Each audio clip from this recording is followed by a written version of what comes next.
That's him.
Why would it design something like this in its own fortress?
You have to question everything.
Mayu, didn't we always promise each other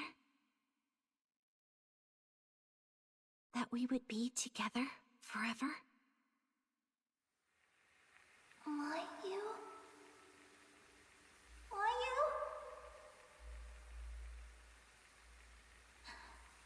I'm sorry. I'm sorry.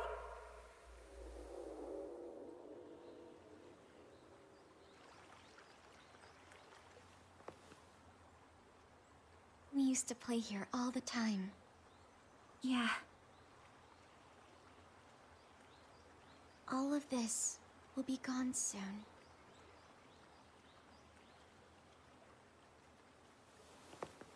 How's your leg? Does it hurt? A little. But I'm okay. Hey, Mio. Yeah?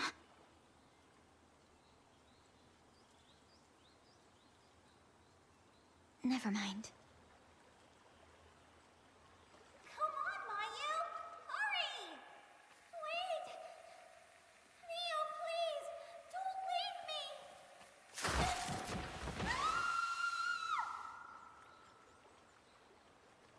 Mayu, about what happened back then.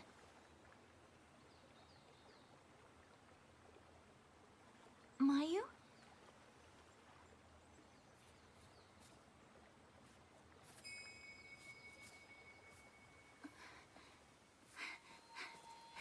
Mayu!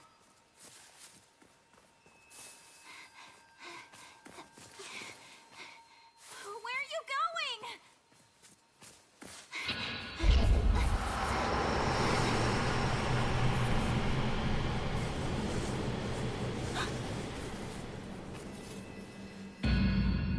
Mayu, stop! Mayu!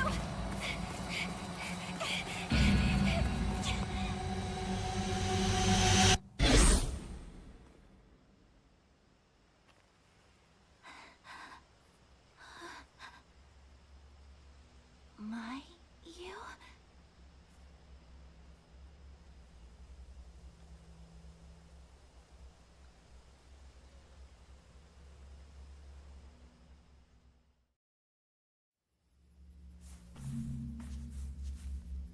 Mayu.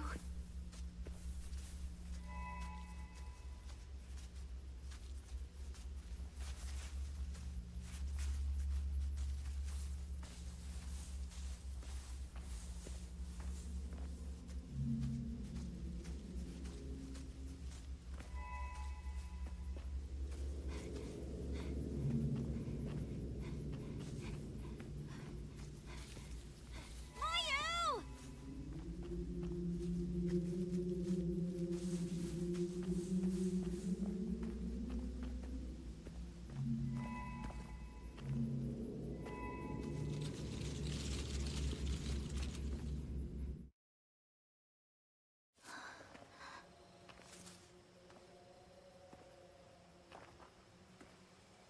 I'm so sorry.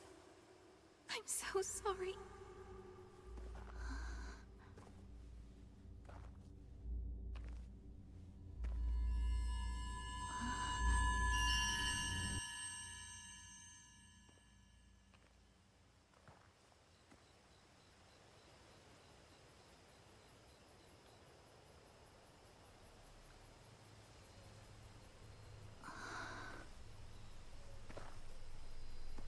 What is this?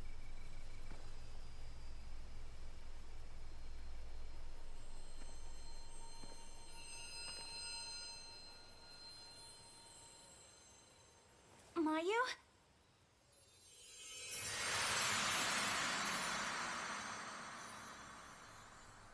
The lost village.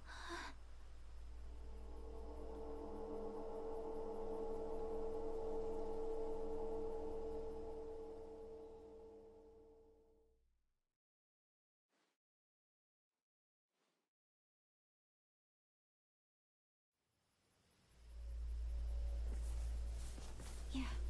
I've heard about this place. A long time ago, there was a village here. who get lost in the woods are called to the village. Do you think this is...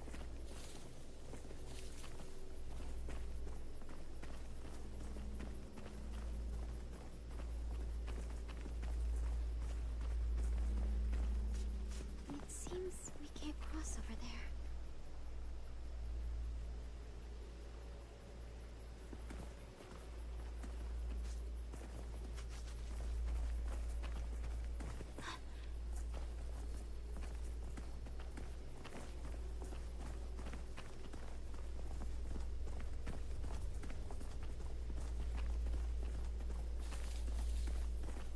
Mia, should we go check out the village? This rock. I shouldn't get any closer.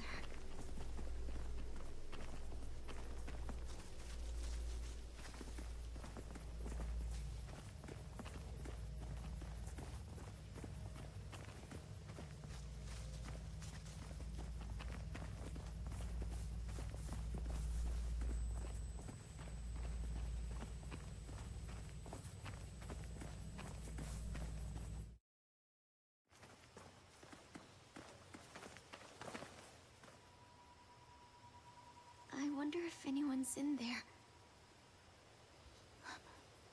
Dunno. Let's move together.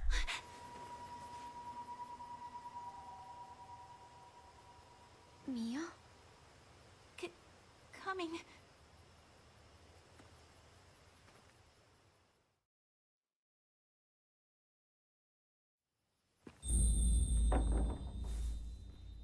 What if there's someone in here, though?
I guess no one's here. Should we look around? Mayu? Mayu! What's wrong?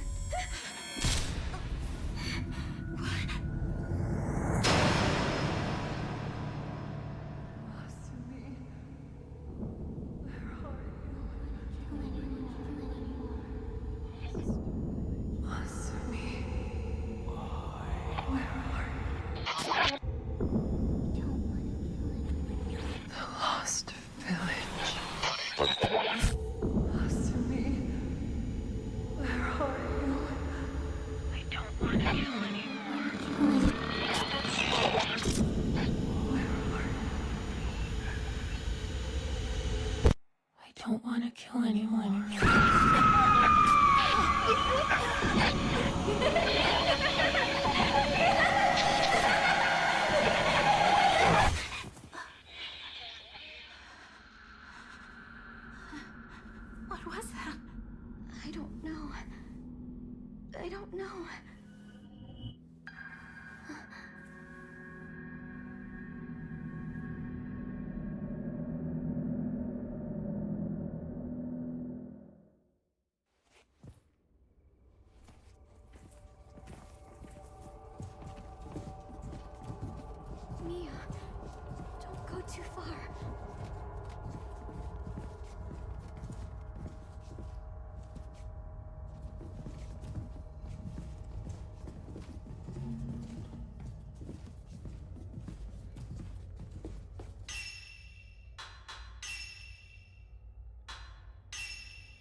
¿Cómo están todos? Me alegra verlos. Estoy aquí lista.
So here's how much it'll cost. Look good?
Maybe not.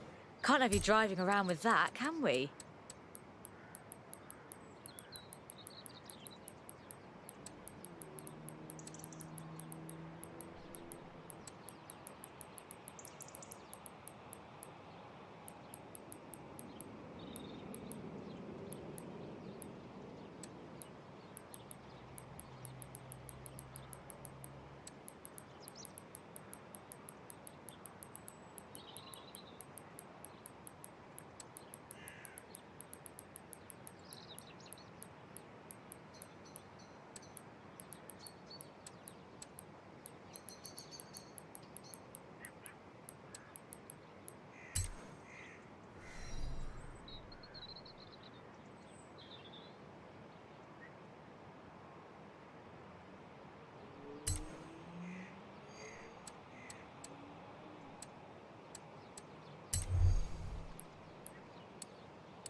Charlar un rato con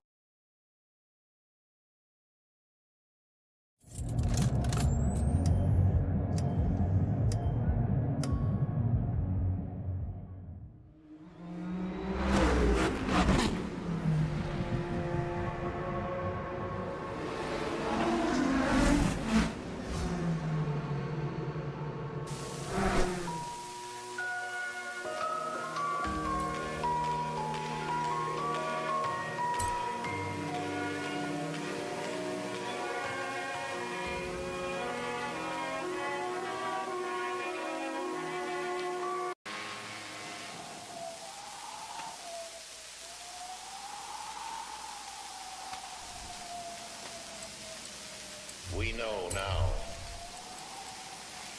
that in the early years of the 20th century, this world was being watched closely by intelligences greater than man's. Across an immense, ethereal gulf, minds that are to our minds as our minds are to the beasts in the jungle. Intellects, vast, cool.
So, it's a garage, obviously.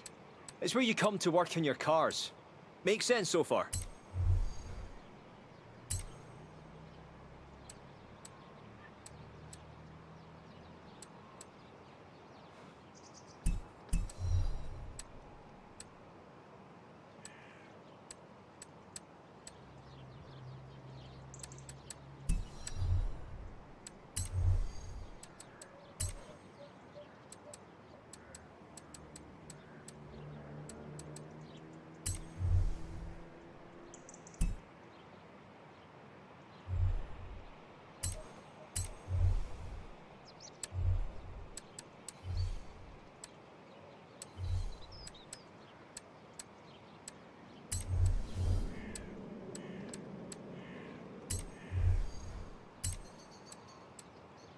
Here's engine upgrades if you're working under the hood.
Here's handling, platform tuning, that kind of thing. Want to change your car's aerodynamics? You can do that here.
Most importantly, you can change out your tires and wheels here.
Here's where you fiddle with your drivetrain so you can actually put all that power down.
Keeps.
No, you were supposed to crash into that thing. It was a bonus board.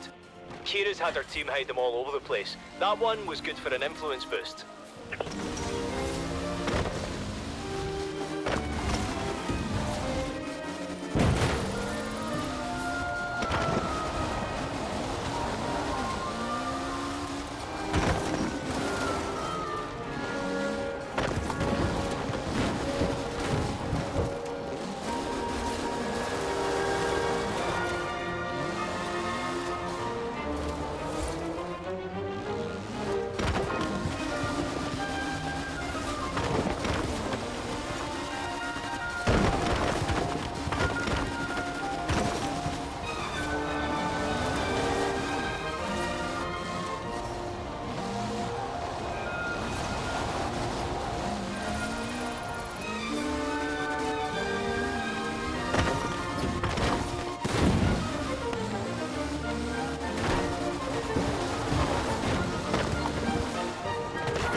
This is a lovely little village.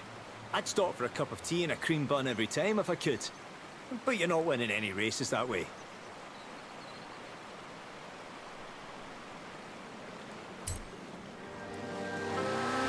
Classically tried.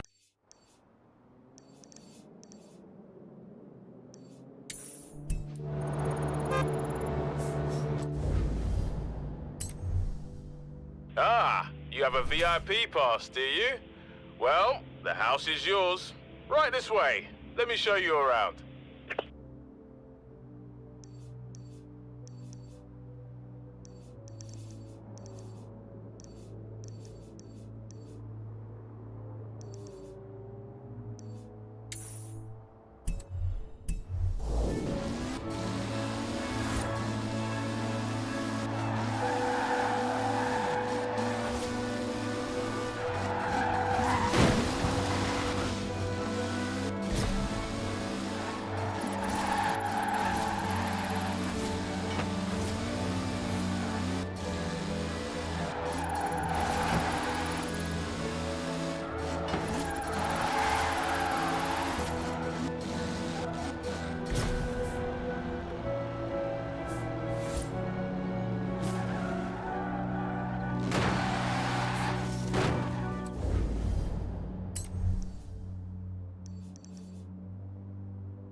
You can race any event in co-op or PvP with drivers you invite from your session.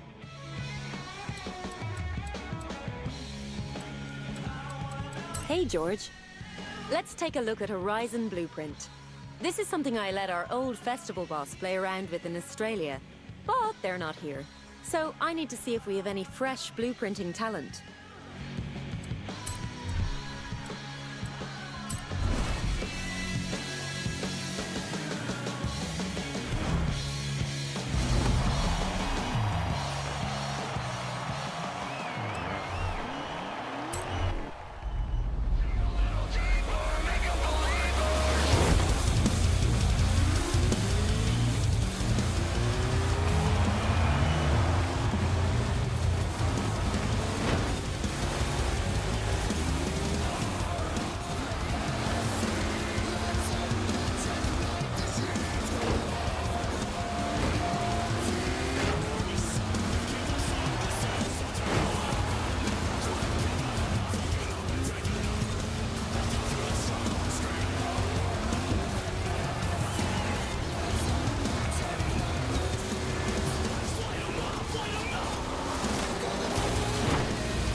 Now that's worth a ticket to the next round. We'll find our next dirt racing champion, and from what I've seen of your driving, I reckon you've got what it takes. Keep on qualifying like this, and you'll earn that title quicker than you think. Here's how this is going to work. We're not sanctioned by the festival, we make our own rules. The best racers stay and the rest go home. This is the street scene. I mean, if that's cool with everyone?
Here we go. House and grounds with private road access. You can sit in the front room and watch the quiet, calm waters. That is assuming I don't have to help a stranded driver in the middle of the lake again. Not gonna lie, I'm pretty jealous of that view. You leave the paperwork to me anyway. Congratulations.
So you want to totally change the insides of your car? Here's where you can do that.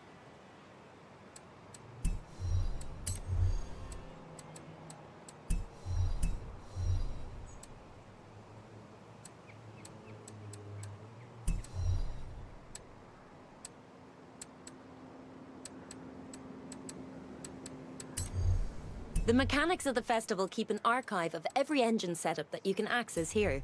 Have a browse, get one rigged up under your hood, and enjoy.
Off your taxes to an expert in your neighborhood. Now, your TurboTax expert can file for you, so you don't have to miss a moment. You've got better things to do than taxes. Have a local TurboTax expert file for you. Terrible Ted Arcidi wandering around the ring, and I've got some bad news for you. Oh, what's the bad news? Promoters. Don't you laugh at me!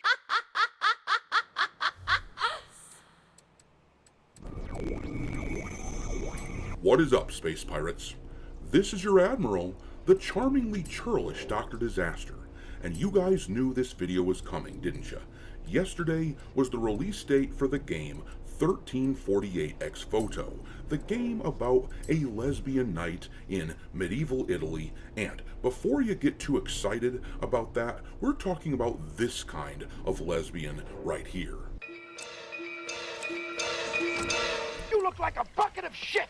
This game was clearly designed for the modern audience, the sophisticated, progressive class of people who appreciate video games which focus on the typical shit-lib messaging that has become quite common in video games and movies and whatnot over roughly the past decade. So, with that in mind, you would think that the launch day for a game like this would be absolutely incredible. After all, they were focusing on the right kind of people, and there has to be a good reason that all of the big gaming studios are so doggedly pursuing this audience, right?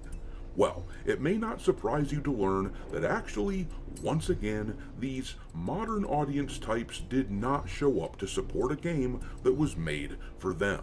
I'm so embarrassed. I wish everybody else was dead. 1348 barely managed to scrape past the 400 concurrent player mark on Steam, and look, I'm not going to come right out and say that the developers of 1348 Ex Voto are lying about their wishlist numbers for this game, but somebody is lying about this.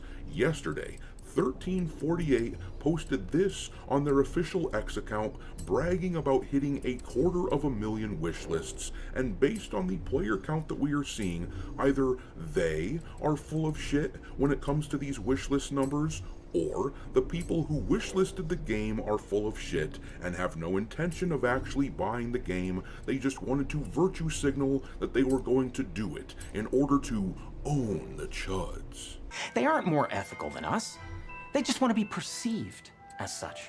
Yeah, nobody is playing this shit because the modern audience does not buy and play video games. In fact, the modern audience doesn't even like video games very much. They just want to impose their worldview onto the rest of us. But what's really funny is that of the people who actually have played the game, well, take a look at the freaking review scores for this turd. On Steam, players have given it, as of the time of this recording, a pathetic 53% score roughly on Steam. Hell, even the critics who were writing all the favorable articles about 1348 a month or so ago, even they don't like this game. So, for someone like me, a schadenfreude enthusiast, it's time I get to have this reaction to the idiots who made this game.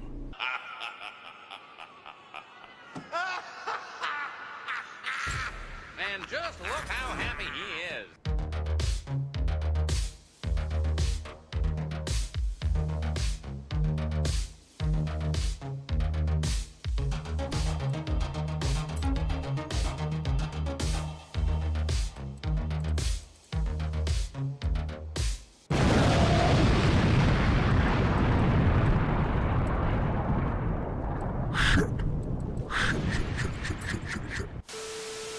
Alright, me hearties, there has been a notion in video games over the past few years that if voice actor Jennifer English is in a game, then clearly that game is going to be a banger and is going to sell really well. After all, she was in Elden Ring, Baldur's Gate 3, and last year she was one of the main characters in Claire Obscure Expedition 33, and she is the main character in the upcoming game Tides of Annihilation, which is supposedly going to come out later this year and which looks pretty rad, but it looks like 1348 Ex Voto is breaking up her streak of games that are well received, because she plays the blonde-haired love interest in this game, and obviously the game is utter dog shit, to the point that it has so far sold like crap from what we can tell. The other day, when making my final predictions for this game, I supposed that its player count on Steam would hit a max concurrent level of something in the neighborhood of South of Midnight, which was approximately 1,400. Now, don't get me wrong, a number like that, for a game that is being propped up by the mainstream machine, that is not good at all. But 400 players is astoundingly bad for 1348, and when we start seeing sales estimations for this game in the next few days, I have to think that those are going to look like shit as well. And the truth is that this is happening because nobody wants to play as an ugly lesbian knight with a bowl cut on her head so that she looks like freaking Moe from the Three Stooges. Nobody wants that shit. If they had made her look pretty, then they might have had something. It could have been enjoyed in a silly, ironic way, if nothing else. It could have had a tone and look similar to something like Lollipop Chainsaw, and there would have been gamers that would have flocked to the game. But instead, these guys did the thing that all the gaming studios have been attempting over the past several years. They made sure that the game's main character was a hideous woman in order to own the chuds and show that feminism exists or something. I'm not sure exactly what their point is, and I don't think they know either. I think this is just emblematic of a general hatred and animosity toward men. They want to make sure that no entertainment ever caters to the so-called evil male gaze any longer. But you know what? if they had simply made this game for their intended audience and gone about their business, nobody would have cared how badly they flopped. I have no problem with smaller studios making games that aren't for me. I'm not going to play them, but they can exist. That's fine. That's okay. As long as they aren't trying to subvert a franchise that already exists, as so many of these other studios have been doing, as long as they don't do that, I don't care. The problem is, though, that these jackasses at 1348, despite having created their own IP here, they infamously picked a fight with the game Knight's Path, whose developers made it clear in an ex-post a month and a half or so ago that they were not going to add any LGBT stuff into their game because they didn't want to. And the devs at this game, at 1348, decided to attack Knight's Path, which means I have no problem with giving these idiots shit when they fail. They aren't interested in letting the chuds enjoy games that they want to play. The devs at 1348 piled on to the criticism of Knight's Path, arguing that characters like this one, which this one comes from Knight's Path, but they said female characters should not be beautiful. They won't let the gamer chuds enjoy games the way that we want to, so to hell with them. When they fail like this, I laugh at them. Meanwhile, not even the game journalists who want to align with this game, not even they can give it a good score. Take a look at this Metacritic number for 1348. They have given it a wretched 53 out of 100, and it sounds like the game has been utterly plagued with performance issues. This is actually one of the higher scores here for the game on Metacritic, and it says, despite awful PC performance dragging down the gorgeous visuals, 1348 ex voto excels at offering satisfying sword combat in an enjoyable bite-sized adventure. However, as a whole package, it wasn't able to keep me invested in a story that I would otherwise love had there been more time spent developing its central relationship. In other words, if the developers had leaned even more into the gay relationship of the game, then these guys would have given it a higher score, or at least that's what it sounds like to me.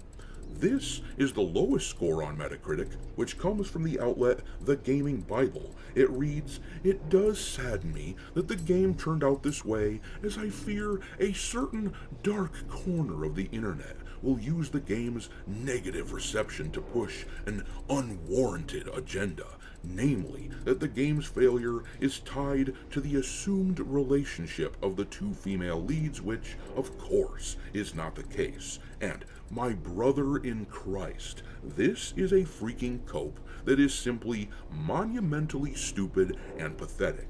In the lead up to this game, there was practically zero talk about things like gameplay or performance. That conversation was a minor blip on the radar when the demo came out a few weeks ago, but the demo's low player count should have been an indicator as to what killed this game and what to expect on release day. Nobody wants to play as a character that looks like this. In the lead up to release, the talk was entirely centered around whether or not you supported the message in 1348. That was the entire conversation, and this little turd is attempting to deflect now that it is obvious that they've lost.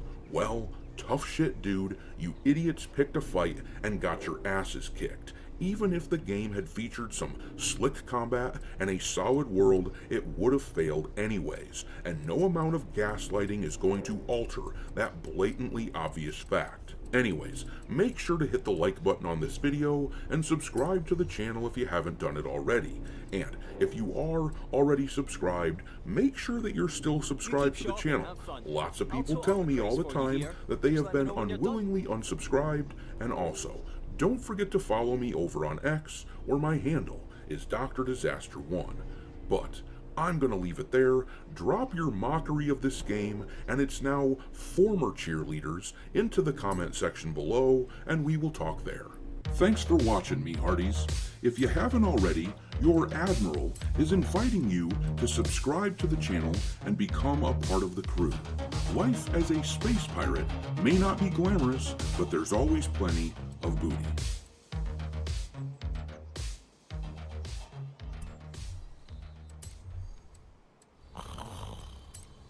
Introducing a revolutionary experience for developers. A great sleep score. Azure DevOps and Defender for Cloud catch security issues, so you can catch more Zs. Dream bigger and sleep better at the Living Spaces Sleep Center, where you can enjoy more space for less with our King for a Queen offer on select mattresses. Get fast free shipping and discover your best rest right away. Upgrade and save, only at the Living Spaces Sleep Center. Living Spaces.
rock it out. Horizon Excess with Malcolm Delaney.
You've qualified for Horizon Winter Season. Conditions and competition will be fierce. Woolly seat covers and hot water bottles are optional.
Hang on.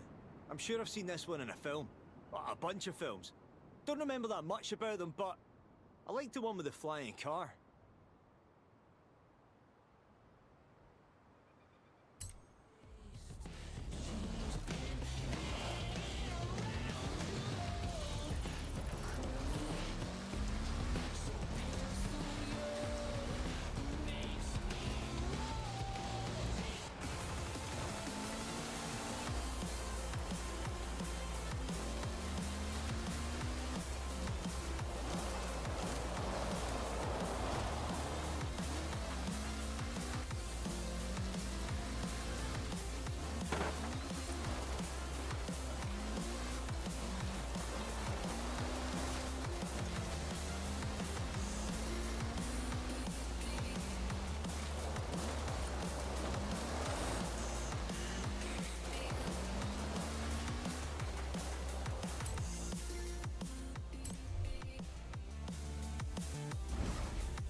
Hey, George.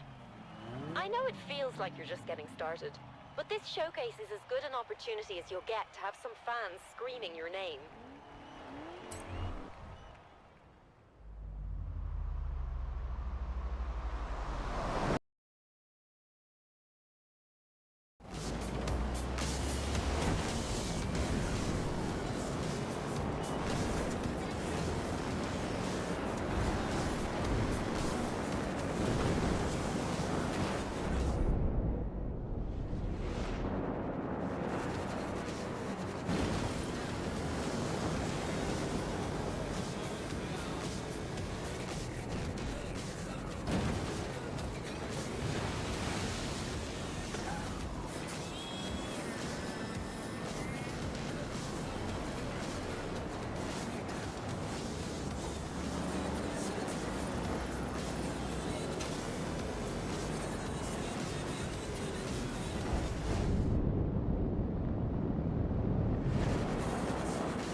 Nice!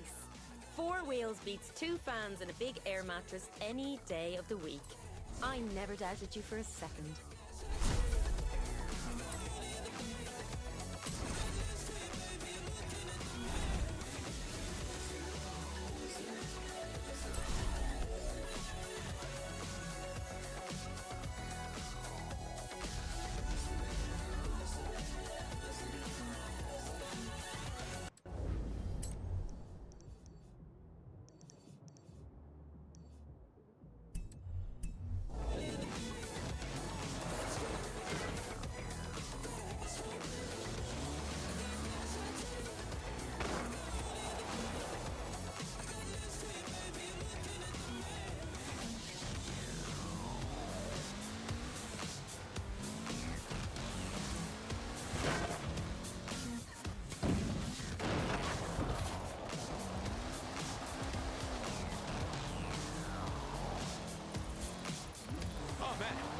say?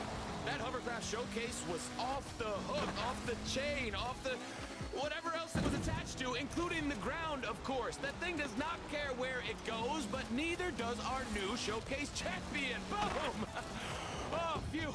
This is Scott Tyler on Base Arena, taking deep breaths and sending a big shout out to our winner. My friend, it wouldn't be Horizon without you.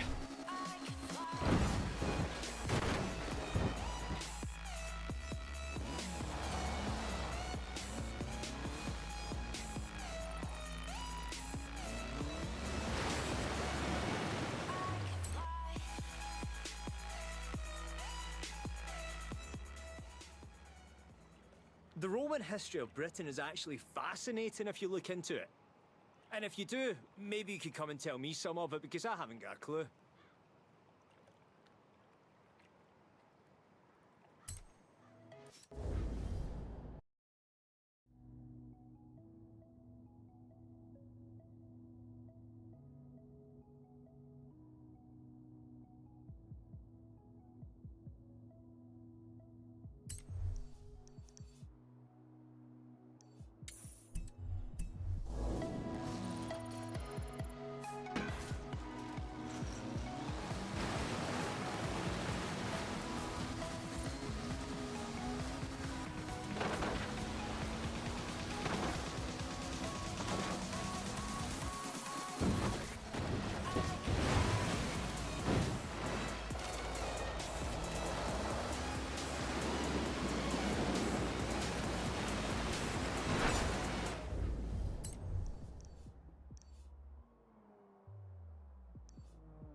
I should mention, we want to find out who is the best road racer here at Horizon, so I'll be taking the fastest qualifiers through after each round and eliminating the rest.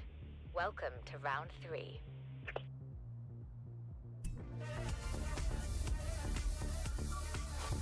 I've been scouring the satellite maps for barns around the festival, and I found one. What? I mean, statistically, there's a decent chance there's a classic car in it, right?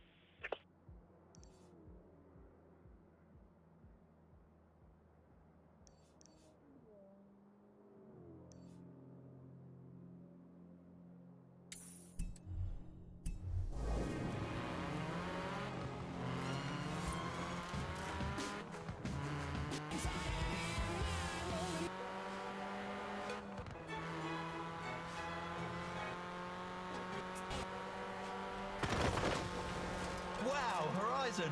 Wow, they've just sent me a picture of this latest abandoned classic that you're all chasing after, and let's just say I'm pretty sure at some point in my youth I was leaning out of the window of one of these, being sick, while it screamed up and down the high street, banging drum and bass tunes.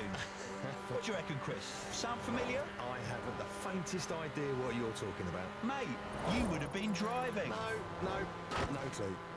Hospital records, stay tuned.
Records with your host, Chris Scott. I've just got off the phone with Rebecca Dawson of the Horizon Road Racing Series.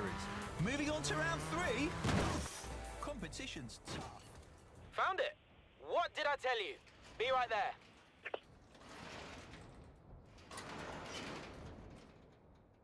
Whoa! Escort RS Turbo, nice! Some 17-year-old boy loved this thing to death, probably before I was even born. Let's get it back to the garage.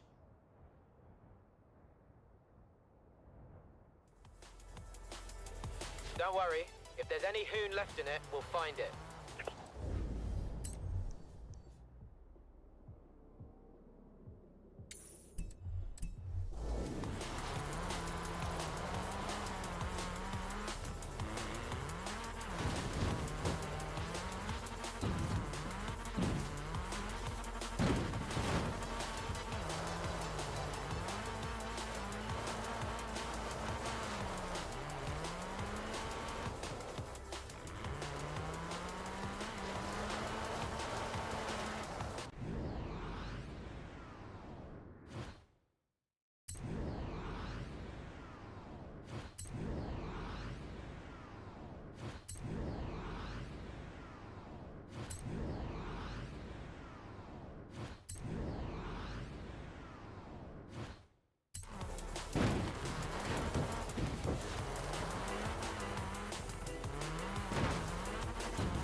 Hey, it's Jay. Everything's ready. We're about to head to Lego Valley. Kira even sent us some Lego Speed Champion sets for the drive. Now, I know half the fun is building them, and I was gonna wait for you, but...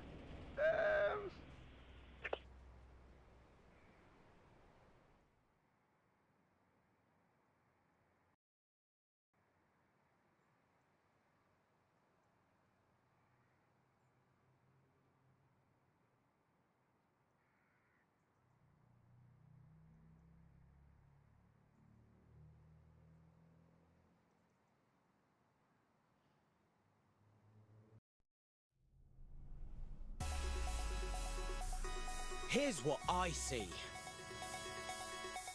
I see a world made of bricks. No, listen. And there'd be dinosaurs and pirate ships and ghosts, I guess? Yeah, ghosts. We'll build a city and cars just as fast as the real thing. We'll call it Lego Valley. You in?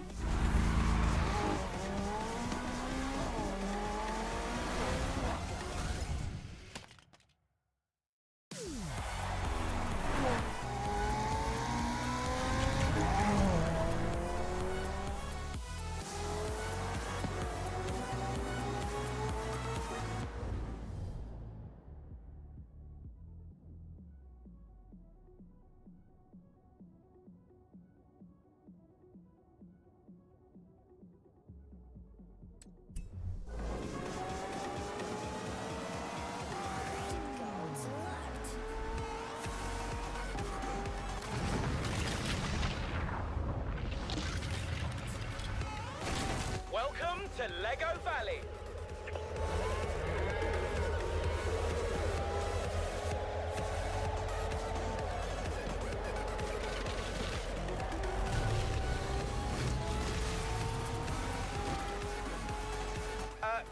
Horizon is unable to confirm or deny the presence of unidentified flying Lego objects. That information is classified.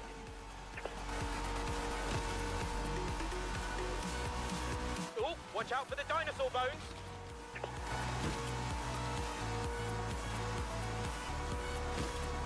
Horizon to air traffic control, requesting permission to land.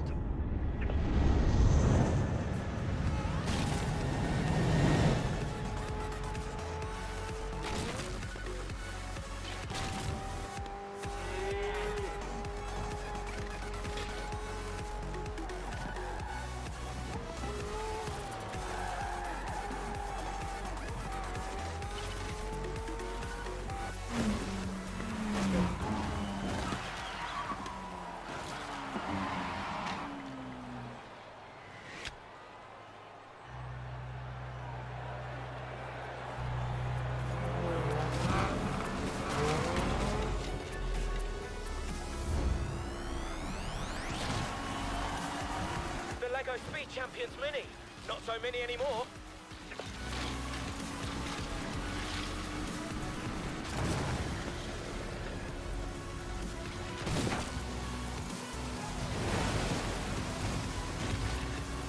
Yahar, me Lego hearties.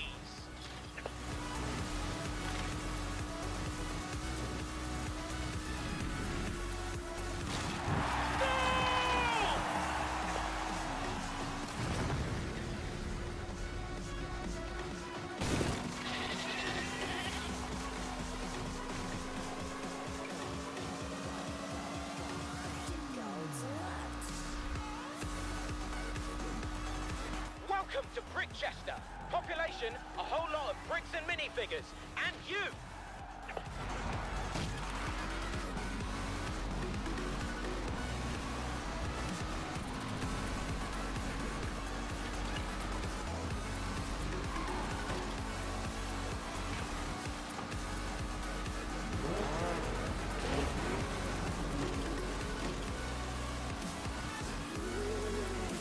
Don't worry, they're just Lego ghosts. Nothing to be afraid of.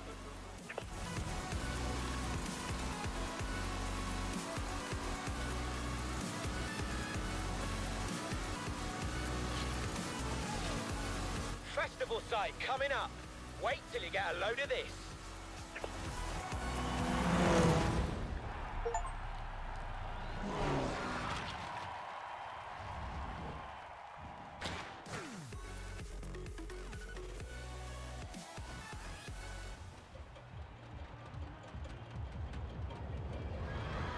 What do you think of the new site? Pretty sweet, huh? We've hooked you up with a new house.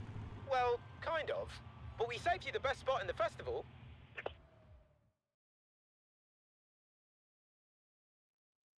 Hey, George. Here it is, Horizon Lego Valley.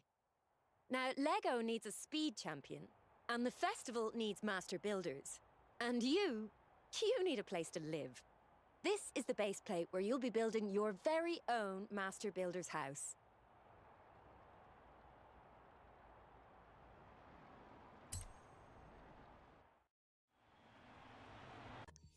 First things first, you need bricks. Lots of bricks. You can get them by completing brick challenges. Think of it like a big box of... Yes! Yes, yes, yes! Oh, this is so much cooler than the little speed champion set my nan got me.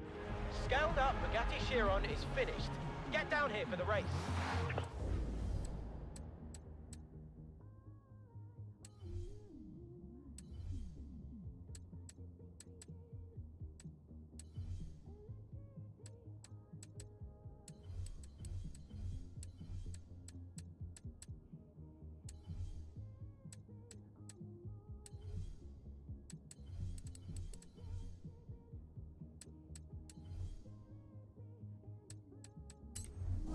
Lego to play with. The question is, which one will it be first? First brick challenge set. Let's do this.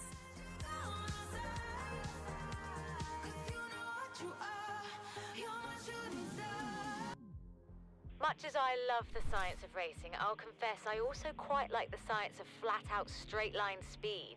With that in mind, this is the Horizon drag strip. What do you say? Ready to put your foot down?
Want to hook up your car with some huge upgrades?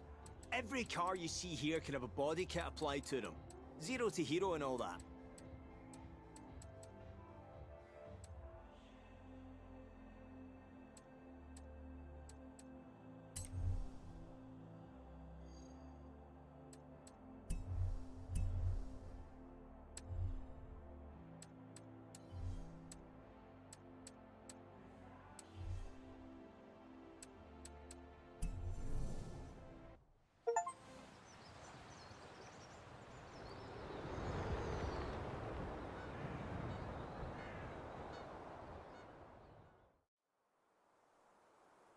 Hey, George.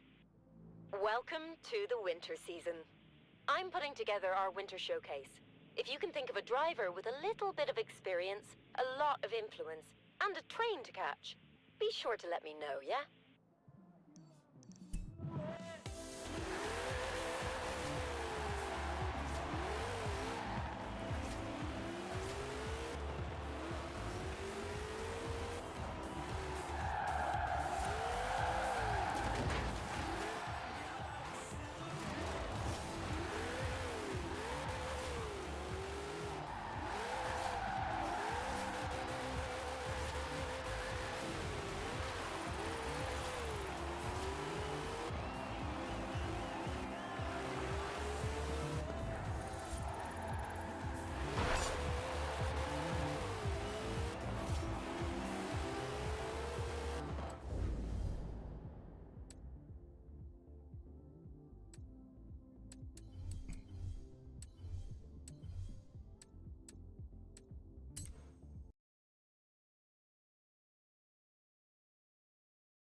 ustedes. ¿Cómo están todos? Me alegra verlos. Estoy aquí.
my back.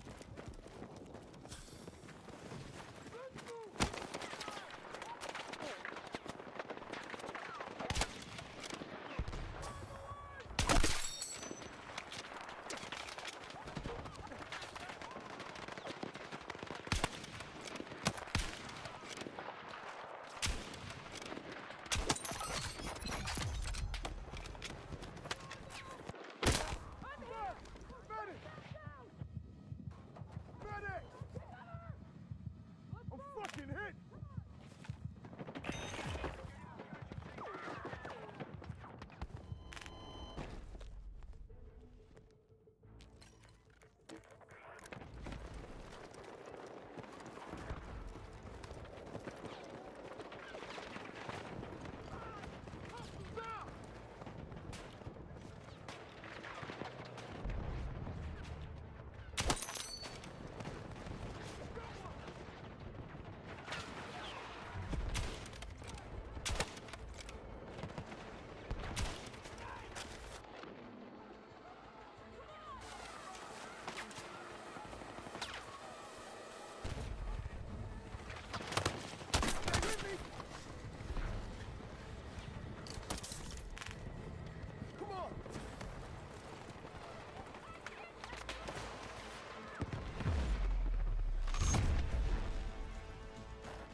More allies to break their hold on the gap. When I was a kid growing up in the late 80s and early 90s, I loved dinosaurs. My first experience to any kind of dinosaur media was with The Land Before Time, the classic Don Bluth film from 1988. Who's this?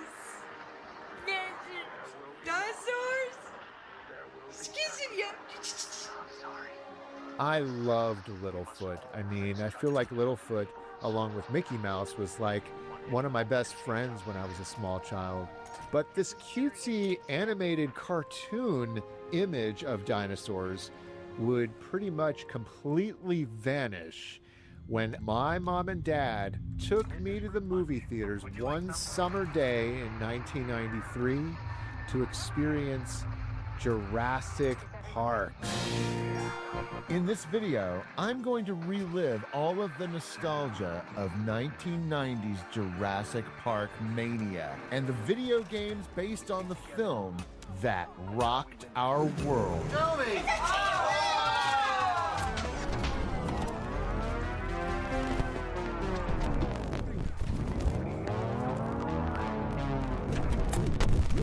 First, a word from this video's sponsor, Magic Spoon. Growing up, cereal wasn't just breakfast, it was the event. Saturday mornings, cartoons on the tube, a big colorful bowl in my lap. It was pure magic. And let's be real, that stuff we ate back then, full of sugar. Not exactly the fuel we need now. That's why I've been loving Magic Spoon. They've taken that same nostalgic flavor and fun and powered it up for grown-ups like me. Their new granola has 13 grams of protein and 0 added sugar. And these crispy treats, 11 to 12 So we grams still of got that protein enemy and tank? 1 gram of sugar and no sticky mess. It's the perfect snack for editing sessions, Somebody snuck filming to the days, back of us with a or car. chasing my kids around. Use my code There's MyRetroLife Spawn. or head to magicspoon.com No, he's still there. I think he's still there. /MyRetroLife and grab $5 off your next Okay, order. I'm running There's even engineer. 100% happiness guarantee. You've got nothing to lose except that sugar crash. It's so hard to explain to younger people just how amazing Jurassic Park was in the theater. The hottest ticket in the Bay Area, Jurassic Park, has arrived. From the looks of it, you'll be lucky to get in to see it this weekend. People are lining up all across America to catch the hot new They're just summer movie camping from right there, Steven though. Spielberg. My you mom can't get and a dad shot. took me to the movie theaters one summer day in 1993 to experience Jurassic Park. I think I sat in the movie theater with my jaw dropped pretty much the entire film. And I can remember sitting right next to my dad and just really experiencing this film with him. My dad, having grown up with incredible dinosaur movies like The Land That Time Forgot or The Valley of Gowanji, back then it was all cheap-looking puppeteering and clay models. That was the best we had. Jurassic Park just blew our mind. Christine doesn't want to see Jurassic Park because they didn't give Barney a role. I left that theater not just terrified, I left that theater obsessed. People, especially kids, like dinosaurs. Jurassic Park was our generation's new obsession. And along with the movie came the video games. Imagine you wake up in Jurassic Park and you're a raptor. You have sharp teeth and 7-inch claws, and since you've been extinct for 65 million years, you'd be in a really bad mood.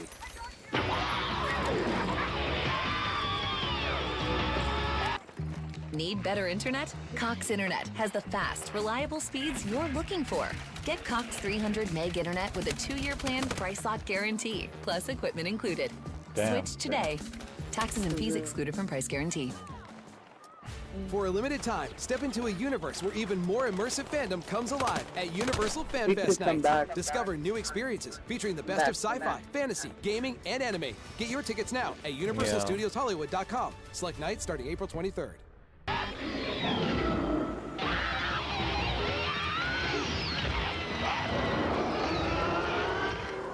Oh. Now, the first Jurassic Park video game I ever experienced was the Sega Genesis Jurassic Park game. Immediately when you turn on your Sega Genesis, you are greeted by the T-Rex stomping onto the screen with the Sega logo. That was so amazing when we were kids. When a video game like interacted with the Sega logo, it was always so much fun. And it just told you that there was some care and thought immediately going into this game. I mean, I think Sega knew that they had a killer property on their hands, and they wanted to do it justice. And Blue Sky, they knocked it out of the Jurassic Park.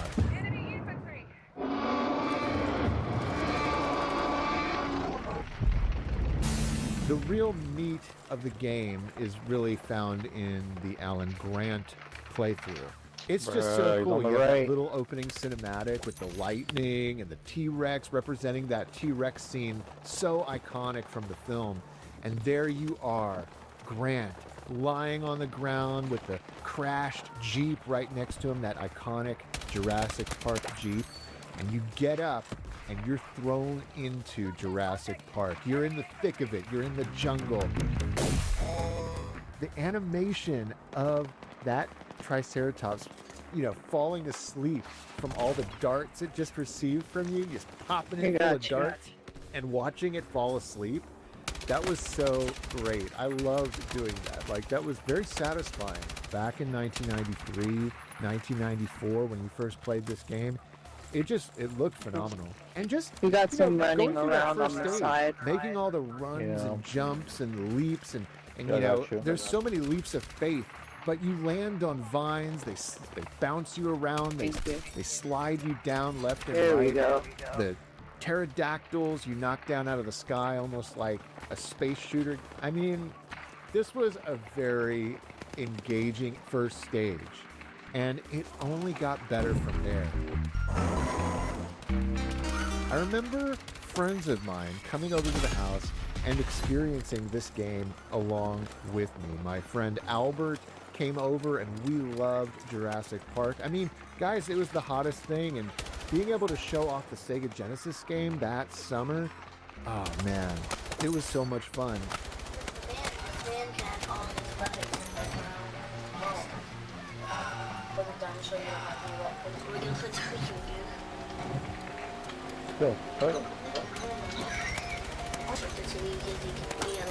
It was a way to carry on with your Jurassic Park fandom in such a great, immersive way. And it really didn't end there with the Genesis game, guys. There were so many Jurassic Park games that came out because of how huge this movie was. That, I mean, they were milking it for everything, and it felt like every video game console back then got its own version of Jurassic Park. I mean, you had the Sega Genesis game, but then there was a completely different game on the Super Nintendo developed by Ocean Software. And this was a pretty good game in its own right, too. It kind of felt like Jurassic Park meets The Legend of Zelda with its top-down perspective and sort of open world, open map feel. You could explore around this big environment, and it definitely gave off major Zelda vibes. They still got that. Even going as far as having dungeons, just like in Zelda, where you kind of enter the dungeons. You enter into this first-person mode in the game, utilizing the Super Nintendo's Mode 7 effects, and this was so cool.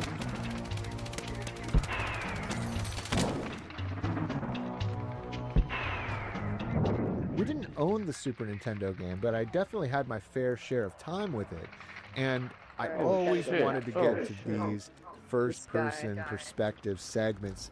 They were so much fun, and we lived for great graphics like this and what the new technology was pushing. The game was really difficult for me, though. Maybe I'm alone in this, but I had a really hard time figuring out what to do. I felt like, for the most part, I was just exploring around and just having a fun time exploring, but I felt it was so difficult. And it used to freak me out whenever I would encounter the T-Rex, because it was like, if you're not prepared, game over, man. That T-Rex is going to chomp you up. I still prefer the Sega Genesis game. I think the Sega Genesis one played a little bit better. But it didn't end with the home console games for Jurassic Park. No. If you found yourself at a local arcade or perhaps a Chuck E. Cheese like I did back in these days, you would encounter Jurassic Park, the arcade game, an incredible sprite-based light gun shooter by Sega and their arcade division. Usually getting a phone for $0 is too good to be true. A hassle, but not at Verizon. Now, when you make the switch to Verizon, America's best network, you can get the new Samsung Galaxy S26 Plus for $0. No drama, no hassles. No charging needed when you get a new line on select unlimited plans. Talk about a no-brainer. Best network based on root metrics, best overall mobile network performance, US 2H 2025. All rights reserved. See Verizon.com for details.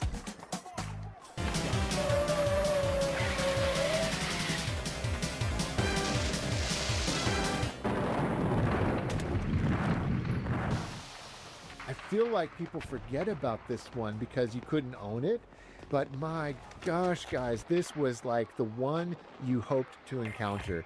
At any arcade you went to those days, this was one of the best looking arcade games with its amazing sprite scaling. If you were able to play this game where you sit inside the Jeep and experience like the shaking and the hydraulics, oh my gosh, this was such an experience in the arcades. And oh, I just loved it. I remember the first time I encountered it with Dad. It was at a Chuck E. Cheese. And I don't even, sometimes we would go to Chuck E. Cheese just to see what arcade games they had. Because Chuck E. Cheese would often get in arcade games, and we could care less about the pizza, man. Like the pizza at Chuck E. Cheese was awful. Ooh, So and they got bad. an But we loved the games, and experiencing those arcade games with Dad was so much fun. It was the most expensive arcade game we ever saw. I want to say it cost 75 cents to $1 just to play this. And back then, typically it was 25 to 50 cents. But this one was premium. And because of it, we knew we were in for something special.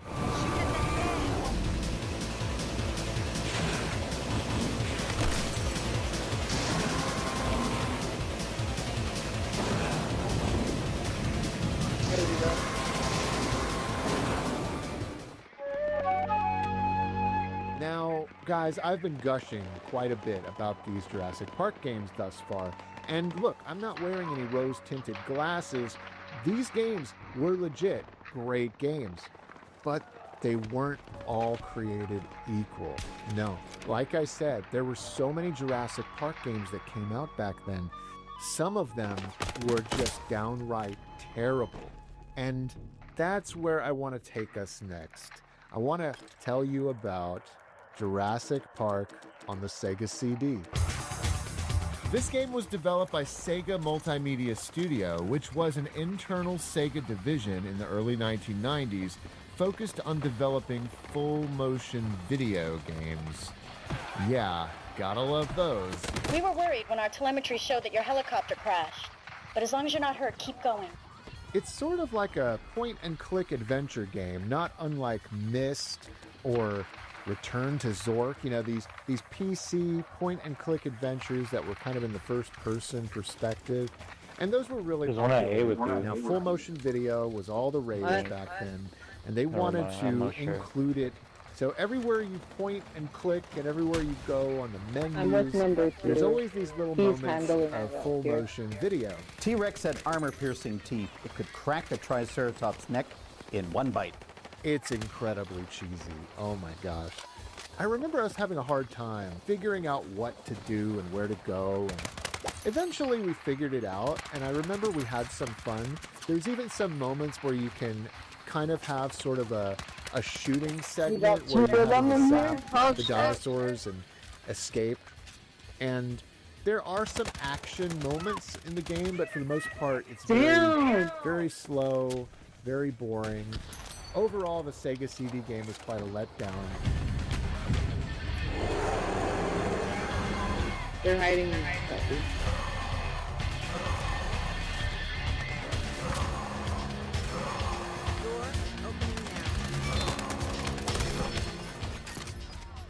But the Sega CD version of Jurassic Park looks like a masterpiece There we go, got when that. compared to the 3DO version. Dude, he's hiding in the cubby, both of them. Oh my gosh, Jurassic Park came out on the 3DO, and let me just stress this. We had time with this game on 3DO, and it was some of the most wasted time. This game is not worth the ink that's printed on the CD. Like, seriously, a bunch of terrible shareware-looking mini games thrown together with these terrible full-motion video moments. It feels more like an interactive PC demo than any kind of real game with any sort of real weight to it. Hold on. I got stuck. It just feels like a cheap PC game back Don't worry, then that boy, you I buy, got you. you'd find at Walmart. There you go. You know, there was so much shovelware and stuff that came out back then on PC, and this feels like it. And there was, of course, the novelty of seeing full motion video, and it's kind of funny seeing people reenact the characters so badly from the film. But yeah, it's definitely a game to laugh at with a bunch of buddies, get together and just, you know, you play this game just to watch a train wreck. Yeah.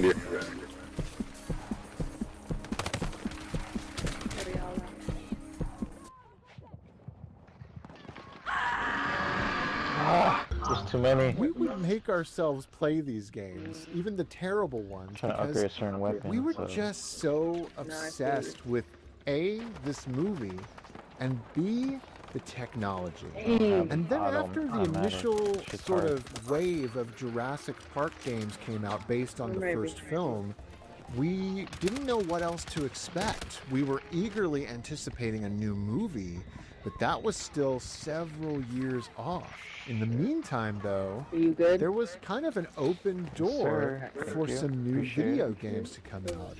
And that's where we got some really interesting entries for the world of Jurassic Park.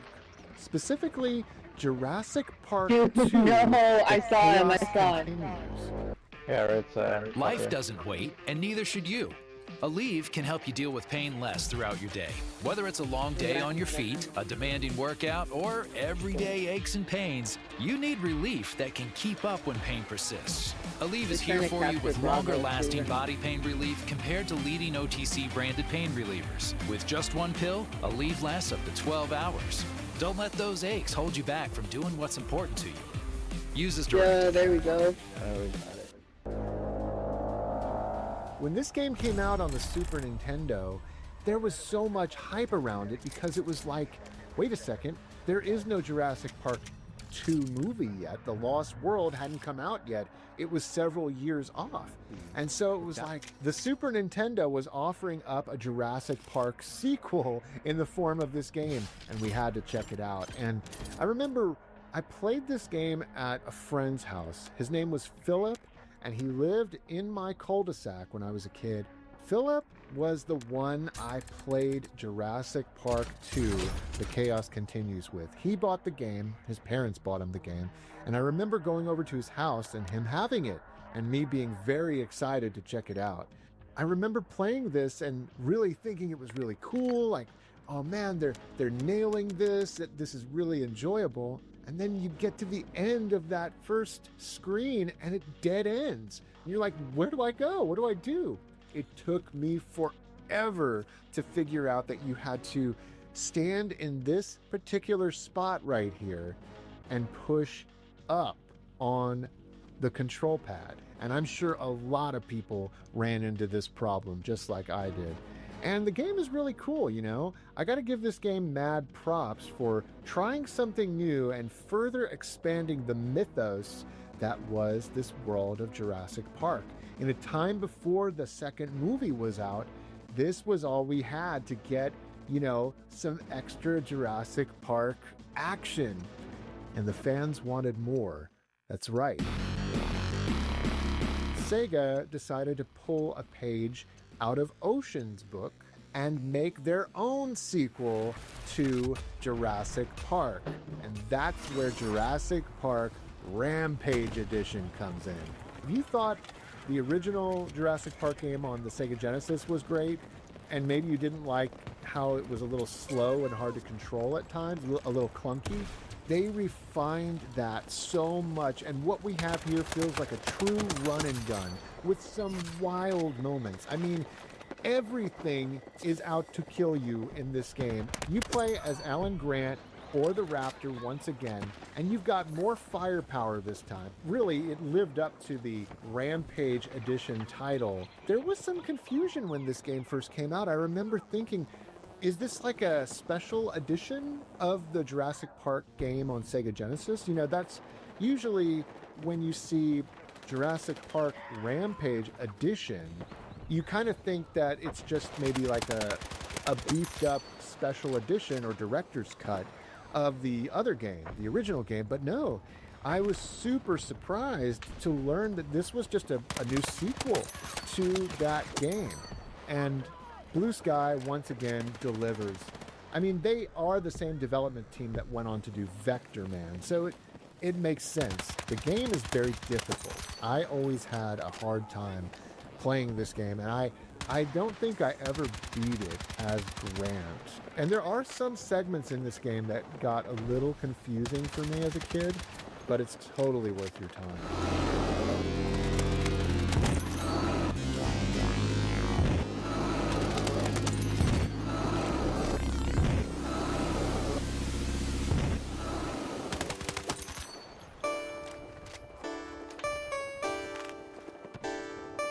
By the time the second movie came out, a lot of the magic had kind of died down with Jurassic Park for me.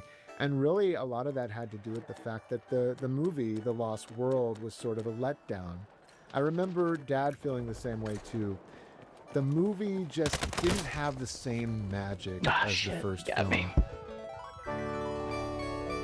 That original film was where it was. Hey, sitting here on B. That's where I first fell in love with this movie and this franchise, and really nothing ever could top the experience of not just seeing that movie in the theater and how incredible it was and just how groundbreaking it was, the phenomenon surrounding it and the word of mouth, the shared cultural event that was the original Jurassic Park has never been topped ever since. And sure, we still have Jurassic Park movies that come out these days, but nothing will ever come close to that original film and that original batch of games that came out. For me, dude, that's where all this the is starting to magic become Call of still Duty, lies. dude. I shouldn't be respawning and getting shot in the fucking face. It's crazy.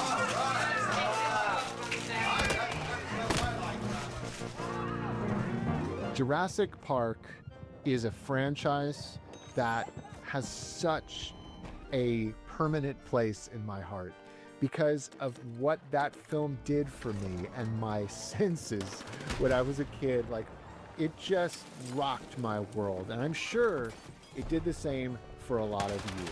I want to thank you all for watching today. If this is your first time to the channel, do consider subscribing. I love talking about my game crazy family and all the amazing adventures with video games, so many of which were caught on tape by Dad. Hey, that's it, guys. I'll catch you next time.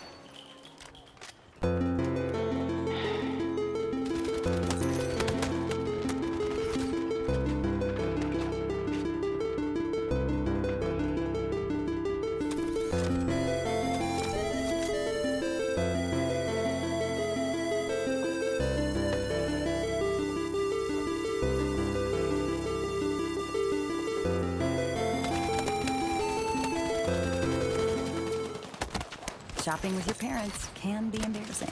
Why would they sell jeans with holes in them? I'm going to speak to the manager. Mom! That hoodie is giving. You should get it. YOLO. Thanks to the Chase mobile app, your kid can shop independently while you keep an eye on their spending. So you can go from... We can be twinsies. ...to... How was shopping? Saw you stayed on budget. Thanks, Mom. Freedom for kids, control for parents. That's family banking from Chase. Account subject to approval. Chase mobile app is available for select mobile devices. Message and data rates may apply. JP Morgan Chase Bank N.A. Member FDIC.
Yo.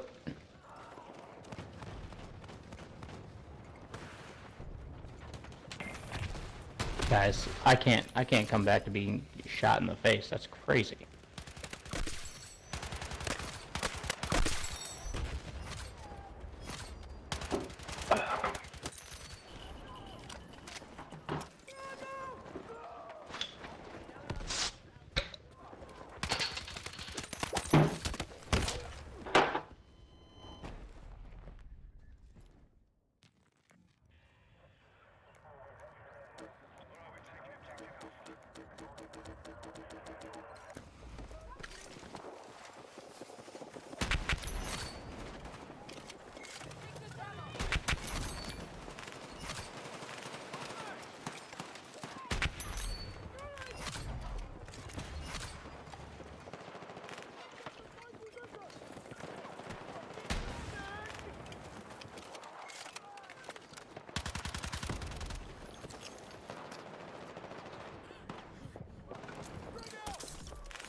My man.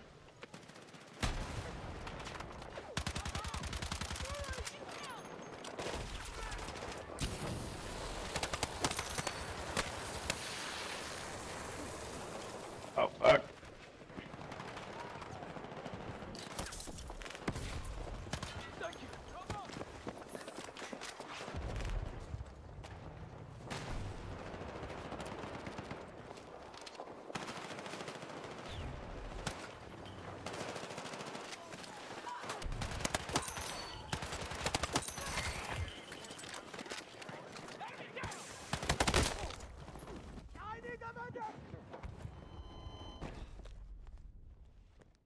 Tank coming in right side of Alpha.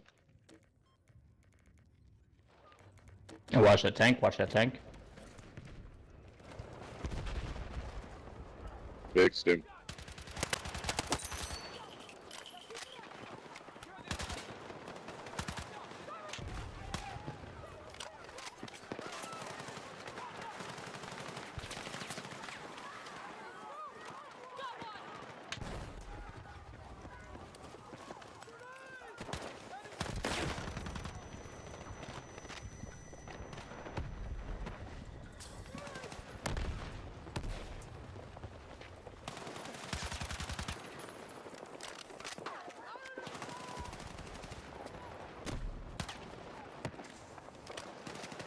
They're on the rooftop.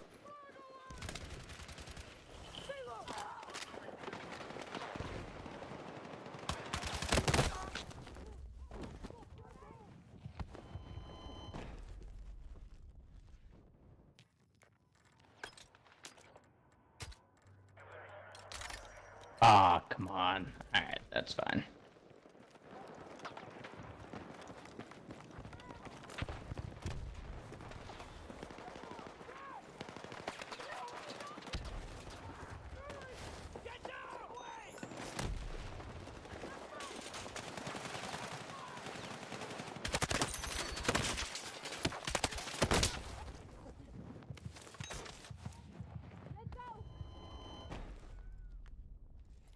God damn it, dude. Alright.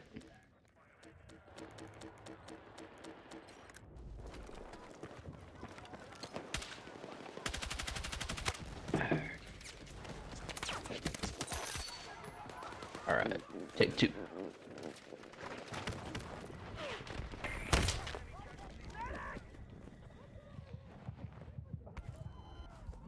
I'm bleeding out.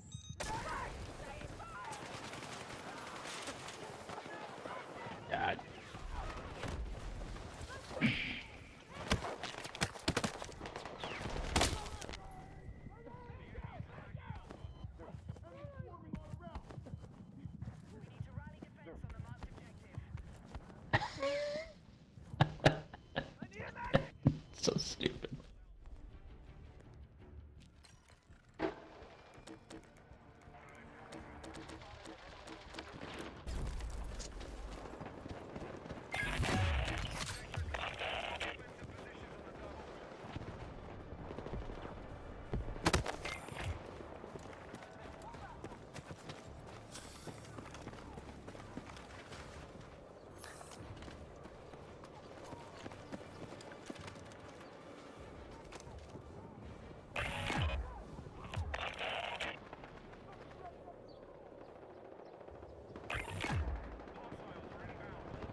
Yo, my man's making a call.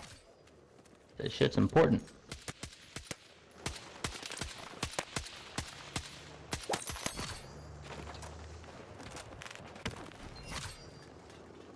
Shit.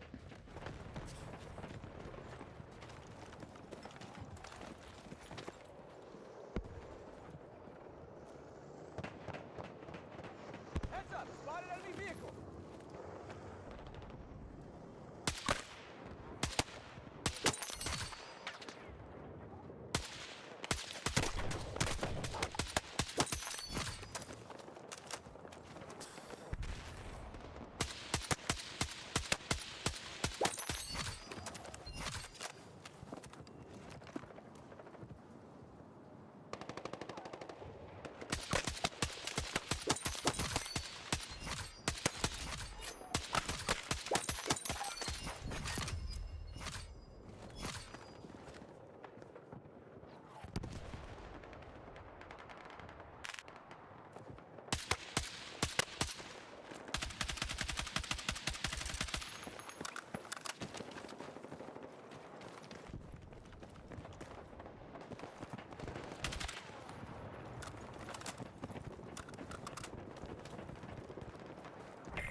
God damn.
Dude, this game is such fucking dog shit, dude.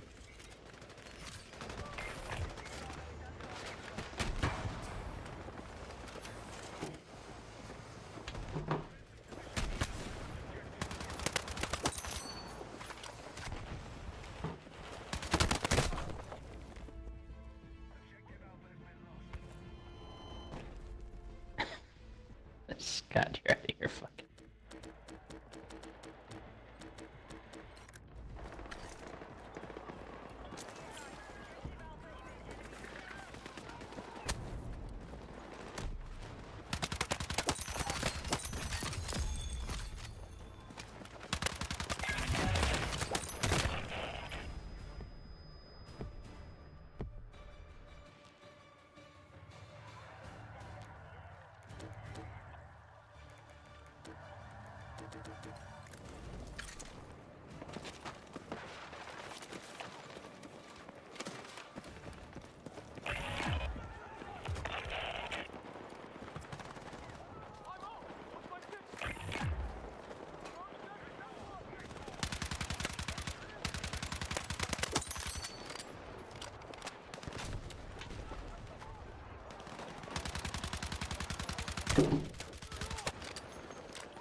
Hostile troops sighted.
Cheers. Thank you.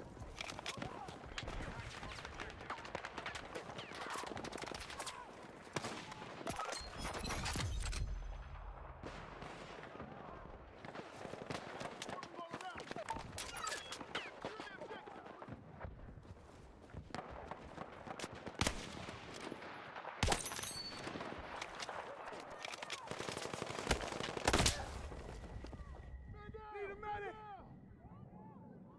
I'm here!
need a medic!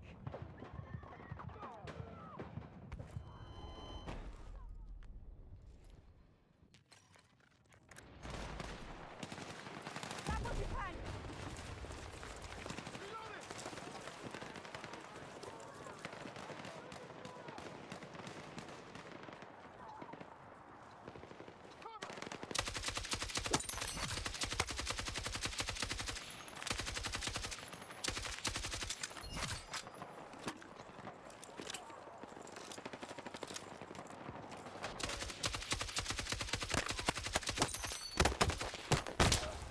Fuck! Need a medic! Need a medic!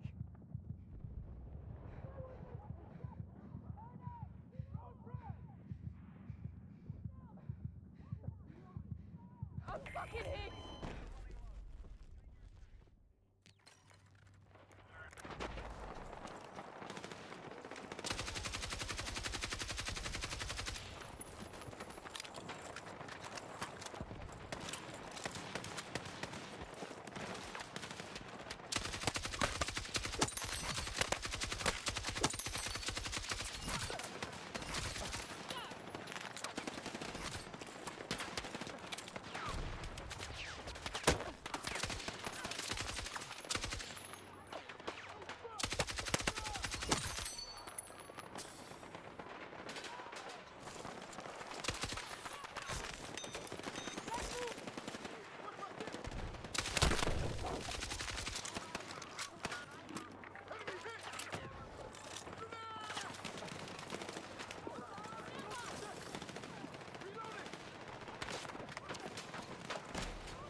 Your perfect domain is out there.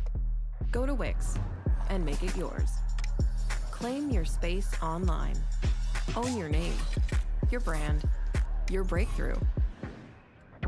And the rest just clicks. It all starts with a domain. What's yours? Community has been really helpful. So far it's my first semester, and just the support that we've gotten of like, let's create a space where number one, us as a class feel comfortable so that we can share these things and then learn about how we can help others. Hay ingredientes que no pueden faltar en la mesa, como nuestros aguacates. Con sus grasas buenas y cero azúcar, continuamos con la tradición de comer bien y compartimos una vida más saludable, unidos contra la diabetes. Avocados from Mexico.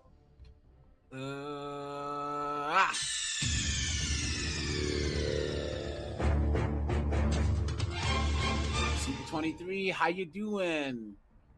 Hey Willie, hey man, thanks for the membership, my friend. I appreciate that. Thank you very much. Now guys, we're gonna go over some foolishness today. All right. But first, guys, let's break some tattoo related news.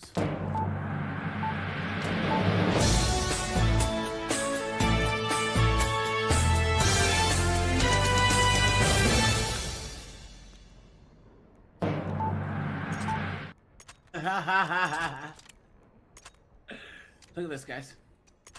This morning, tattoo removal, especially facial tattoo removal, is a growing business, it turns out. Although clients with face tattoos account for only about 5% of the tattoo business, the New York Post says parlors are seeing more and more requests to get those tattoos off of people's faces. The painful procedure spans 6 sessions. Clients run the gamut. Teens who regret their ink decisions, women with botched microbladed eyebrows, and recently released prisoners hoping to find work. Look at that. Look at that, guys. You absolute dunderhead. Why would you get a tattoo on your face? You absolute moron. Guys, come on. Some people are really fucking stupid. That has to be one of the dumbest things I think that you could ever do. Guys, I've been at tattoo conventions because I have tattoos, right? So I can cover all of them, you know? All these girls, put a 1 if you remember, like 2 weeks ago. I'm sorry, 2 years ago, all these girls, they were getting that small heart tattoo by their eye. Look at that, guys. Yeah, Harold's right. If you're Maori or whatever, fine, that makes sense because it's culturally acceptable in New Zealand. You know what I'm saying? Fine. But guys, what are you doing? What are you doing? Here we go. Tattoos. You either love them or you hate them. And if you love them, you really want them to last. And if the anchor's sentimental, you certainly don't want to lose it by mistake. Here's Alistair with a cautionary tale. I can't, guys. That voice. Personal trainer Bronte is a full-time physio student, so making her time and money stretch is essential. Same goes for her personal grooming. Always wet, and then when I came to university, I kind of had to toss up the pricing.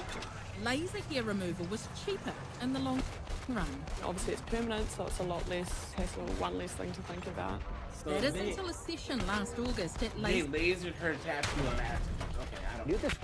This morning, tattoo removal, especially facial tattoo removal, is a growing business, it turns out. Although clients with face tattoos account for only about 5% of the tattoo business, the New York Post says parlors are seeing more and more requests to get those tattoos. Look at this. The pandemic, of course, has led to many people... Sorry, guys. This is CBS News, so let's speed this up, okay? Making changes from a new job to home improvement projects and even in their personal look. That's right, and that's created a growing interest in one certain laser procedure. Take Online's Michael George explains. Hello there. Nice to meet you. Jessica Blumberg is hoping Dr. Mitchell Chasen can make her tattoos disappear.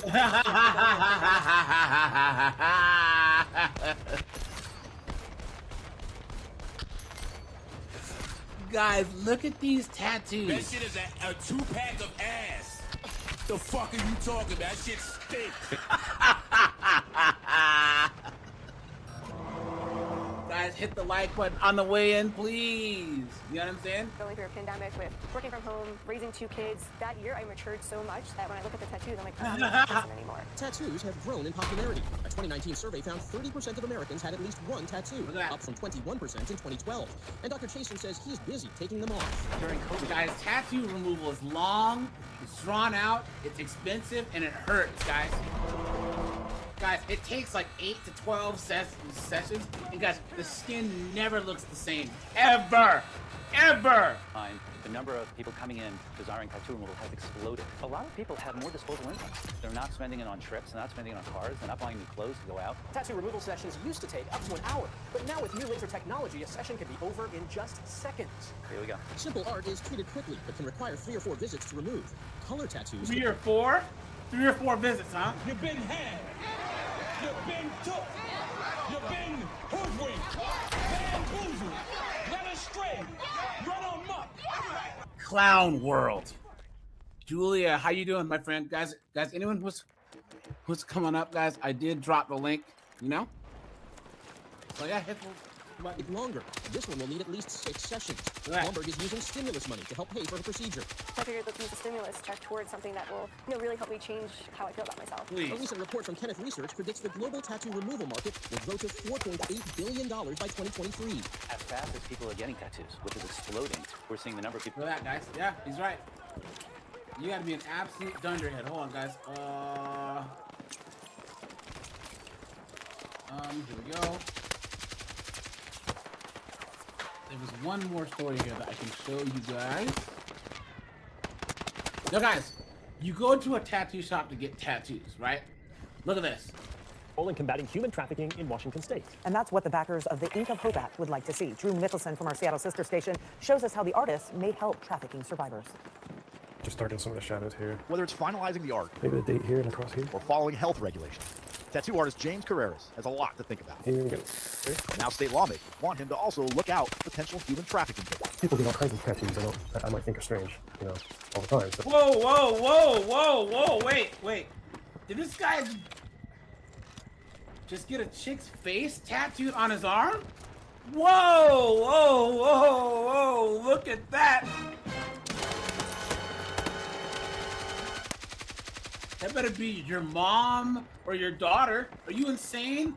What are you doing? And so I wouldn't really recognize them, I don't think, without the train. And so I might think are strange, all kinds of tattoos I might think are strange, all the time. So I wouldn't really recognize them without the train. Under the proposed Ink of Hope Act, every year Carreras gets his tattoo license, he'd need to view an hour-long video learning what tattoos or brands traffickers are forcing their victims to get, and how artists can report potential victims. Trafficking survivor Noelle Gomez testified in favor of the bill. My trafficker was present with me and a few other victims, and it was very obvious that we were being trafficked, but the artist did not know what probably to do. Meeting with those... You guys see? Guys, a tattoo artist or any other business person's there to do their job. Oh, well, this person just is supposed to magically know that this is going on. You guys, how much... Dream bigger and sleep better at the Living Spaces Sleep Center, where you can enjoy more space for less with our King for a Queen offer on select mattresses. Get fast free shipping and discover your best rest right away. Upgrade and save, only at the Living Spaces Sleep Center. Living Spaces. We fight those who wield power to prey on the weak. Beasts who think themselves men. That is what it means to be a greenhead.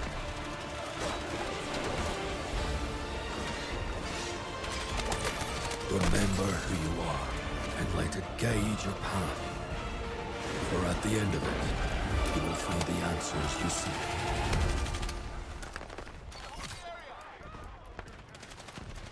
This stuff going on.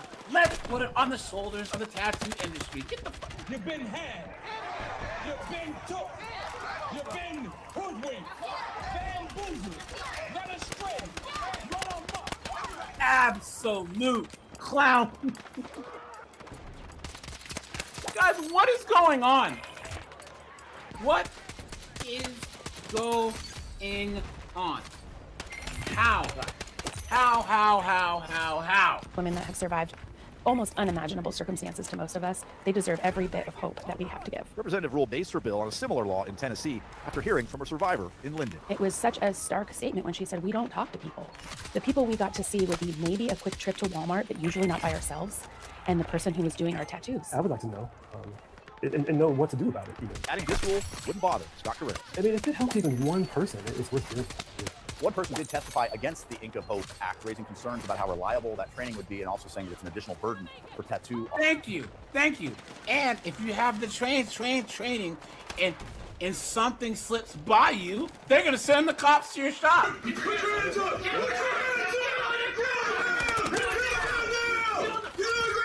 Absolutely insane. Someone says, get ready for some tattoo artists to disappear.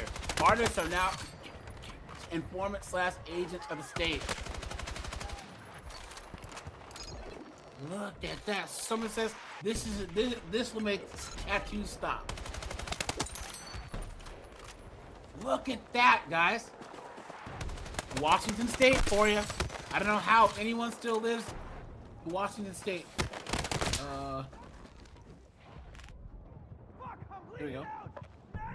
We have one more story here, guys. Ask you guys here. Let's do this.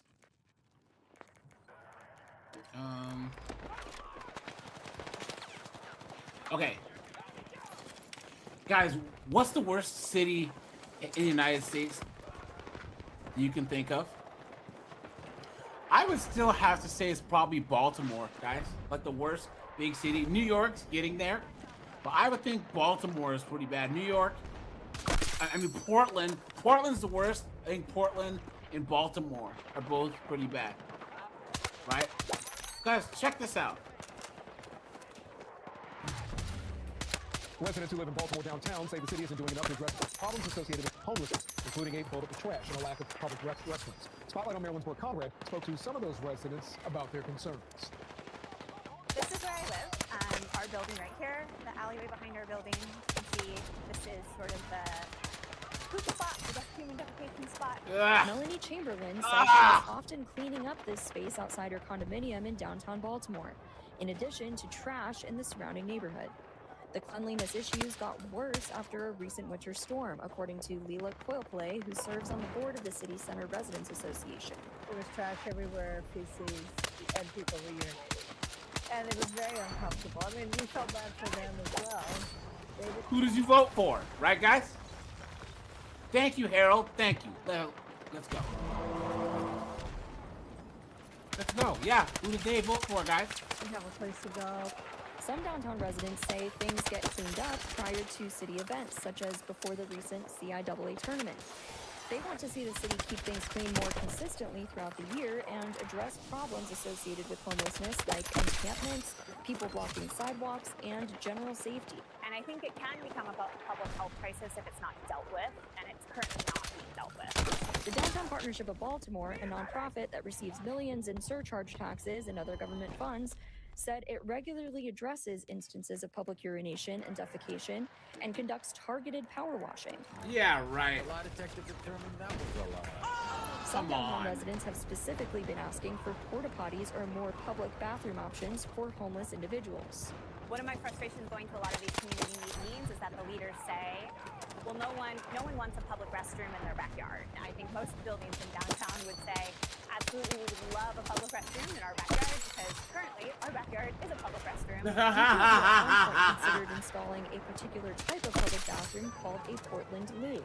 Guys, now first, you guys see this is called a Portland loo because Portland's friggin' Mad Max. So guys, they're gonna waste millions of taxpayers' dollars on this foolishness. And it's not gonna be used. They're gonna do drugs in there. They're gonna bust the place up. Clown world. Called a Portland loo. But Baltimore needs, they need public facilities. DPOB told Spotlight on Maryland that project is currently deferred given the significant engineering and underground infrastructure requirements associated with installation, particularly in a historic urban core with aging water lines, conduit systems, and ongoing utility upgrades. Jimmy Miller, a physician with Healthcare for the Homeless, which is located in the downtown area, said homeless individuals are often caught in a vicious cycle. There's a story of a woman I just was talking about the other day who shared about how she's struggling to get into housing and can't get a job because she can't take care of her homelessness, and she's self-conscious of that, and she's like, I can't come to a job interview looking like this, and if I can't get a job, then how can I get housing? Meanwhile, not our problem. Coilplay said some people have moved out of her building due to the challenges with homelessness in the area. There you go. Saying there's a general feeling of discomfort and unpredictability. Whoa. Who's Nug Nug standing behind her? With one such moment happening on camera. I thought. Oh boy's nodding off on some fentanyl, right?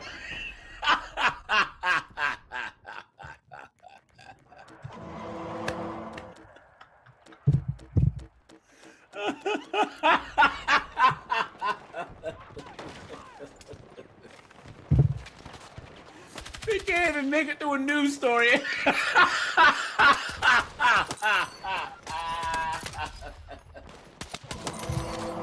And they're all just standing there. Guys, is this not the most liberal thing that you've ever seen? There's like, Oh,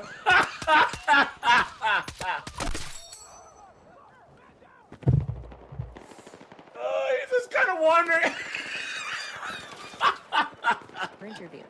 But that uncertainty of look at this. What's next? What could happen? Like you just experienced, Steve. DPOB said it's placed 175 homeless individuals in temporary or permanent housing over the past year. They also Anyways, guys. Okay. So, guys, let's talk about tattoos, right? Let's talk about tattoos. Now, guys,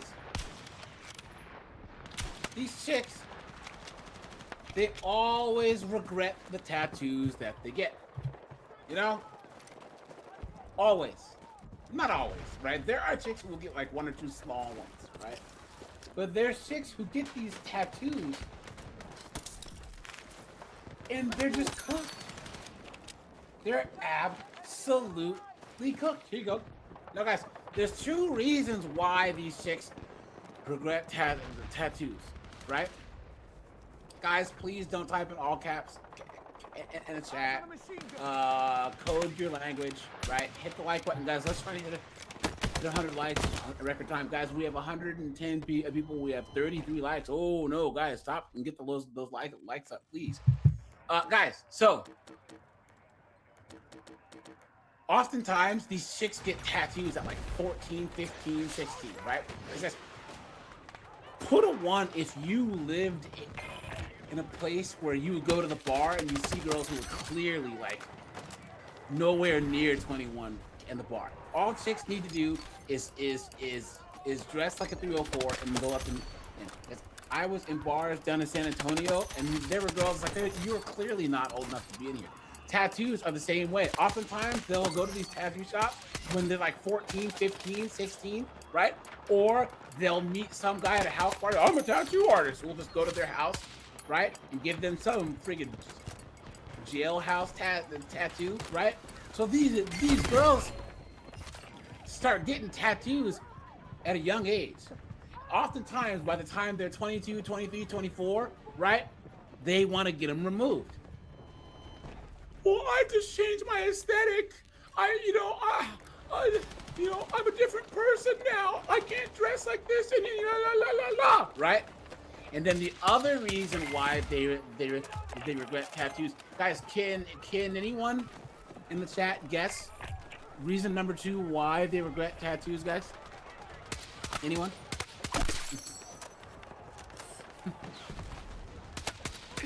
Guys, the other reason why women they regret tattoos is because they get a little bit older, 29, 30, 31, 32, 33, and they finally realize, thank you. Oh, tenacity, you're close.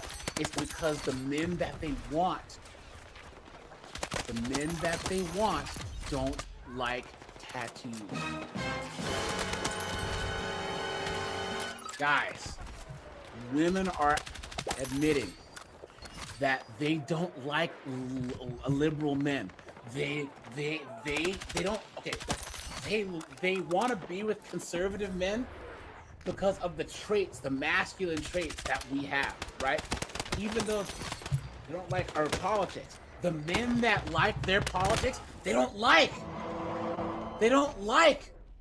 They realize that when they're in their 30s, they're saying the type of guy who will work extra hours so I don't have to work as hard or possibly make me to not have to work, who will sacrifice for his family, is not some feminist Kamala Harris voting.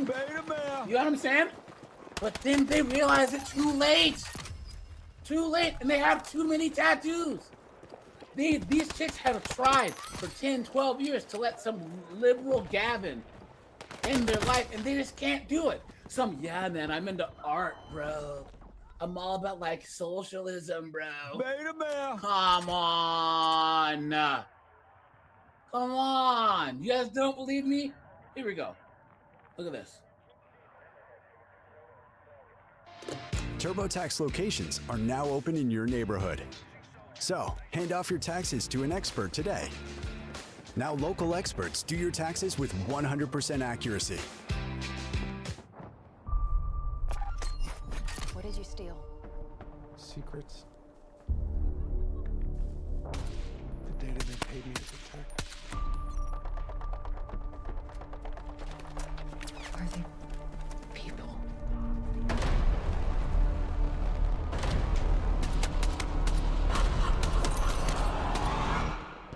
No.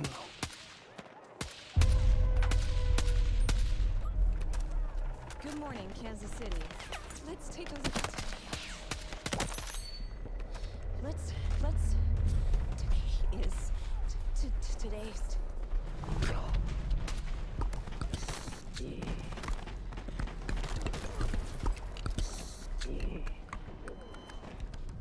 Do you understand what she's saying? I hear her. It's gibberish. I can't understand it. And I can. What's happening to me? People are starved for the truth. I'm a part of it now. I'm just sorry they made you a part of it too. Hello, Jane. Please. Have a seat.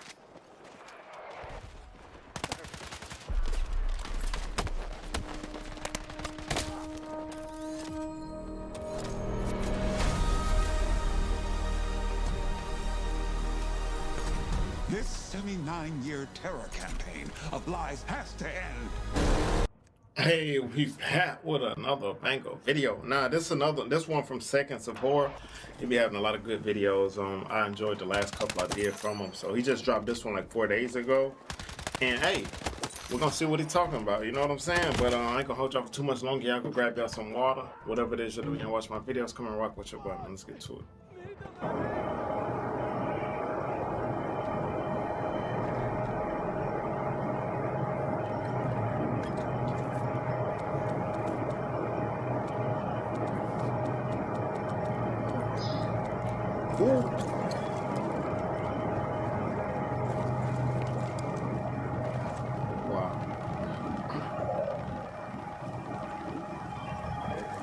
Yeah, that man was only seconds away from getting squashed, and this is exactly why I don't hop on elevators immediately as soon as the door opens. So something odd happened. I just learned something new. I will never get on the elevator immediately as soon as the door opens. That's crazy.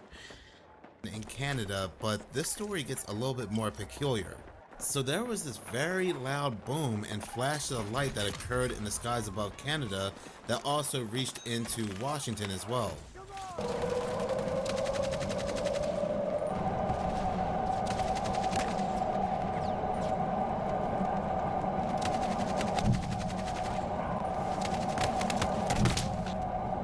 The impact was recorded on the seismograph, and again, the explosion was heard from Mission, BC to Port Angeles, Washington, and also heard from White Rock, Langley, and Port Moody. And so this was the explanation, I think, that was given.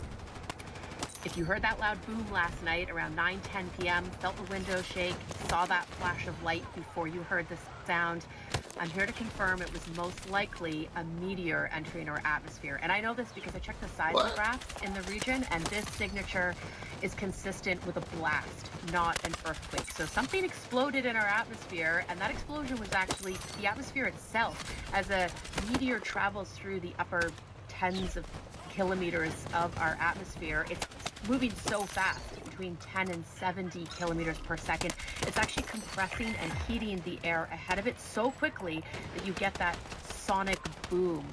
We've had reports from as far south as Washington, right across Metro Vancouver and all the way through to Kamloops. So some early trajectories indicate that perhaps this meteor entered our atmosphere around Washington and then burned up over Kamloops. Over the next hours and days to come, astrophysicists will be nailing in on that trajectory. But yes, it does seem like we had a meteor move through our skies last night. How do you say that you confirmed it and then directly after you say that it was possibly a meteor? So you still don't know. But let's go ahead and take a look at this website where they do indeed confirm it was a meteor, but a certain number appears that we see in every one of these suspicious news stories that has me saying, I don't know. Reading this article, it says mysterious fireball sonic boom experienced in Vancouver, Western Washington was indeed a meteor traveling at 33 kilometers confirmed by NASA. So not only do we have the Free People, Free Mason calling card in this story, but also it was confirmed by the most trustworthy organization in the world, NASA, and of course I'm being sarcastic. There were some people that had experienced this that not only did they see a bright flash, but the grounds were rumbling so hard they thought they were experiencing an earthquake. But apparently it was just a meteor entering the atmosphere at exactly 33 kilometers per second. Now while that may be their explanation, take a look at what this person captured on their Ring camera around that same time.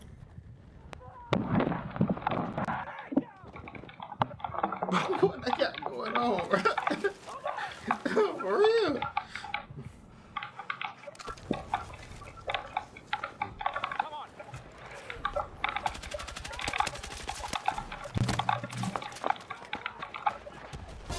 You can't spell anything without AI. And AI could be in anything. A as in aerospace, automotive, and academia. N is for nanotech, navigation, neuroscience. Y is simply yes. Yes to predicting storms to keep people safe. Yes to empowering pioneers to go big. T is for translation, trading, transportation, the tools teachers need to educate each kid in their own way. H is for healthcare, to help keep humans healthier, home automation and robotics.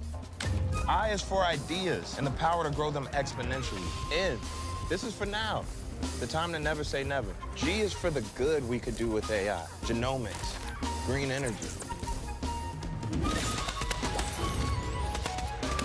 Who's ready for anything?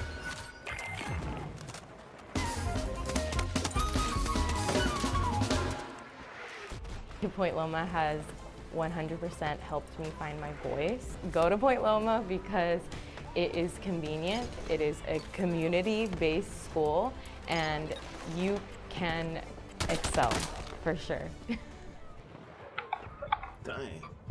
I'm gonna go ahead and try slowing this down to see if I can get a better view as to what this could possibly be.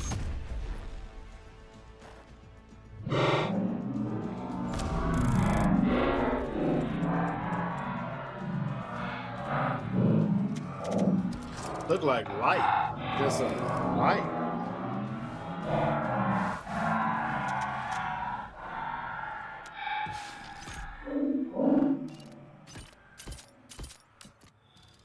Yeah, light.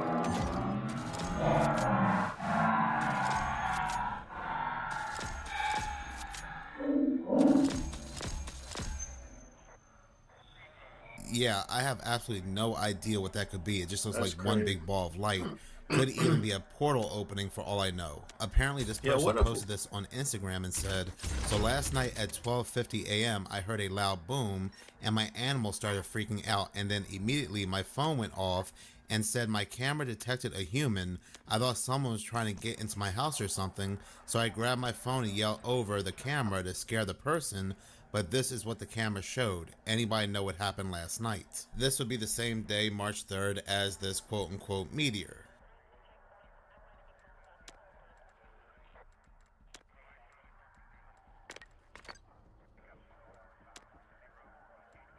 But moving on, this strange object had been captured above Texas, and they are trying to say it's SpaceX, but is it really? What?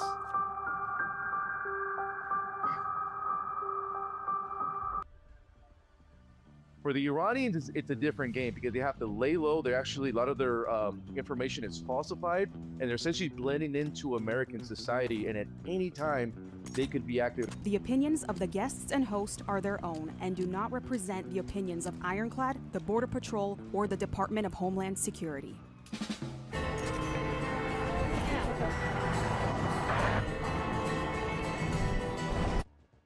Okay, what's up? We've got Jorge Ventura, the GOAT, here at Borderland Dispatches and Ironclad Original. Jorge, I know that you are covering the nexus between the Iranian Islamic regime and cartels and how these two groups are working together. Sort of give us an idea of what you know. I know you have some exclusive. I know our audience is going to find this really interesting. What's going on there? So this connection, Iran and Mexico have always had this very friendly connection, especially when it comes to the criminal underworld. But it really exploded around 2022 under the Joe Biden border crisis. So I believe I was the first reporter in South Texas. I actually started covering the first Chinese wave of migrants in 22. In the next following year in 23 is when we actually started here. I'm actually on the California border right now.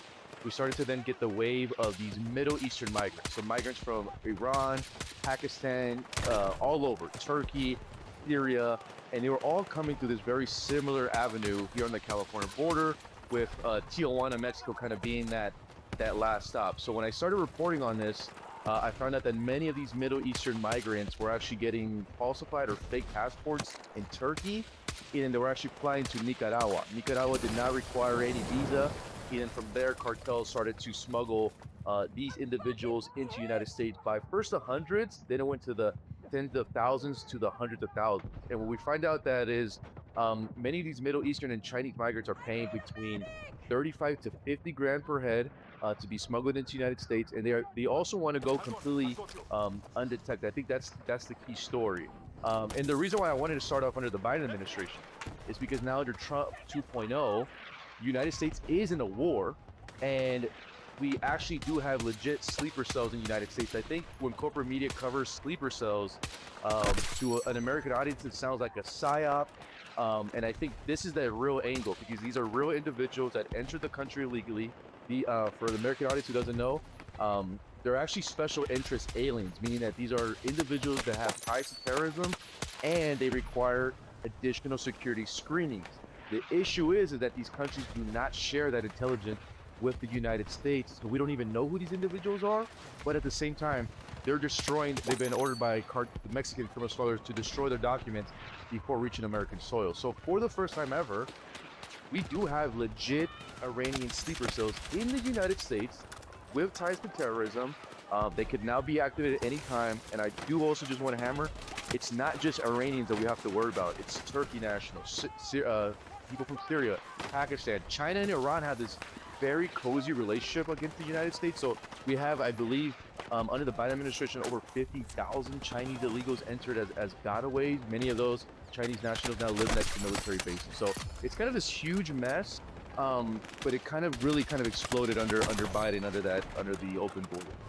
What kind of access do these sleeper cells have? Because one thing that I saw was just recently in cartel group chats, like Russians offering the cartels to sell them Shahed drones, which are obviously Iranian made. They were supplied to Russia for the invasion of Ukraine. We saw that there was like this warning that, for people on the West Coast, that there might be some sort of conflict, retaliation from Iran. How real is that? And is there a possibility that we're gonna see Shahed drones in Mexico or along the American West Coast? Because that would be fucking terrifying. I think if we do see that drone attack, it'll likely come from Mexico. Not the way that maybe corporate media is reporting, that it will literally fly all the way from Iran to the United States. I don't think that's likely. It will likely come from the Mexican side. Also, just for folks who don't know, the largest Iranian embassy also happens to be in Mexico.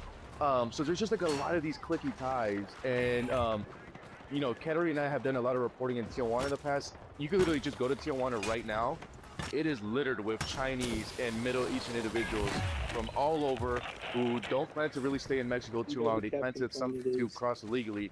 I'm actually going to be headed to this mosque that we actually got confirmed by multiple sources. That this mosque is kind of this last stop shop for a lot of these individuals from the Middle East before they cross illegally. What's interesting between all these connections is each nationality has kind of different access. My reporting has really hammered with the Chinese. The Chinese, at least when they get into the United States, they've been given the access to the black market marijuana. In exchange, Mexican cartels continue to have that access to the fentanyl precursor. So I was recently in Oklahoma. Almost 99% of their illegal marijuana farms are now all Chinese. It's rare to find now a Mexican one in Oklahoma.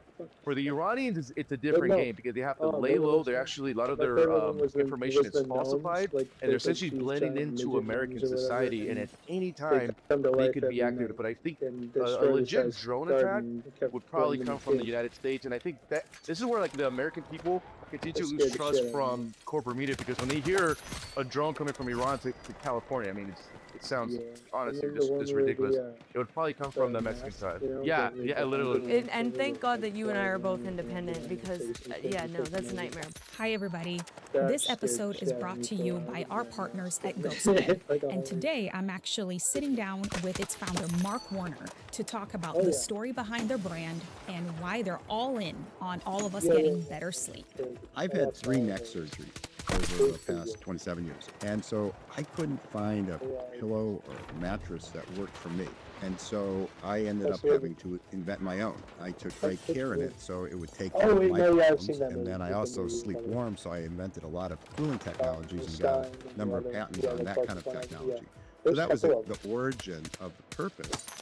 But I wanted to start it with my wife and then my kids as a family business. So my grandfather, after World War I, he started the Werner Company, which ultimately became Werner Ladder. And then my dad invented the aluminum ladder, the machines to make it, and then he invented the fiberglass ladder, fiberglass, and the machines to make that. So I was reared in that environment of quality, engineering, inventing, all that kind of stuff, and I grew up in that. So when I was starting Ghost Bed and making my own memory foam pillows and mattress, that was my kind of history, and allowed me to kind of really make a very quality product.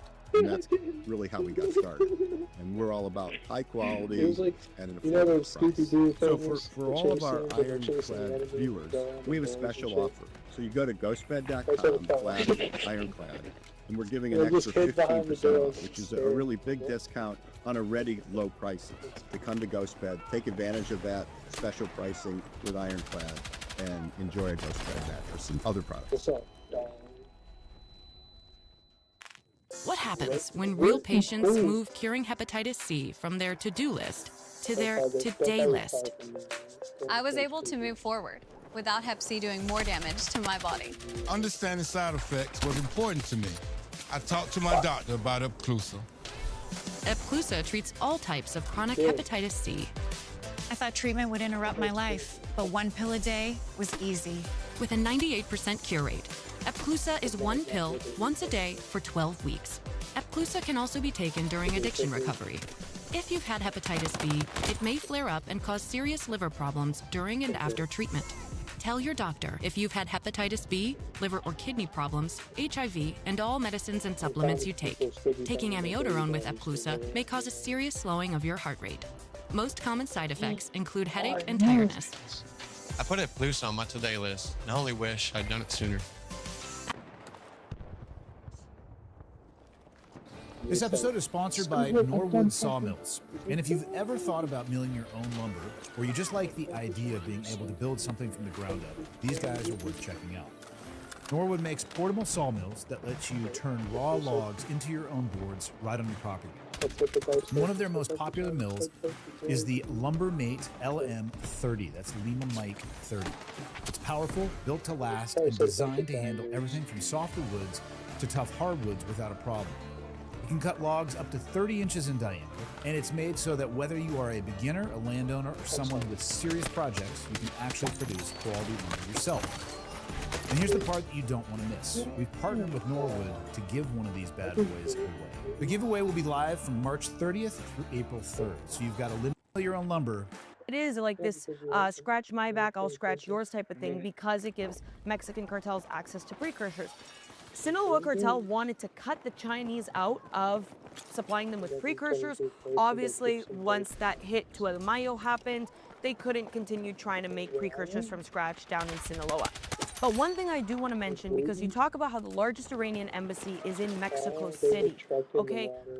In Mexico City, there are guys that I have seen with my 2 eyes, and you don't clock it at first, with the frickin' Iranian coat of arms tattooed on their necks and chests. Okay, and that coat of arms is a direct link to the Islamic regime because the original flag was what? The lion and the sun, right?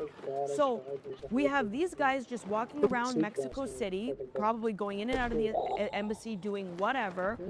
I want to know from you, is there intelligence? Do you know of intelligence that's going on either bilaterally between Mexico and the U.S. or unilaterally of the U.S. tracking these individuals that are operating from Mexico?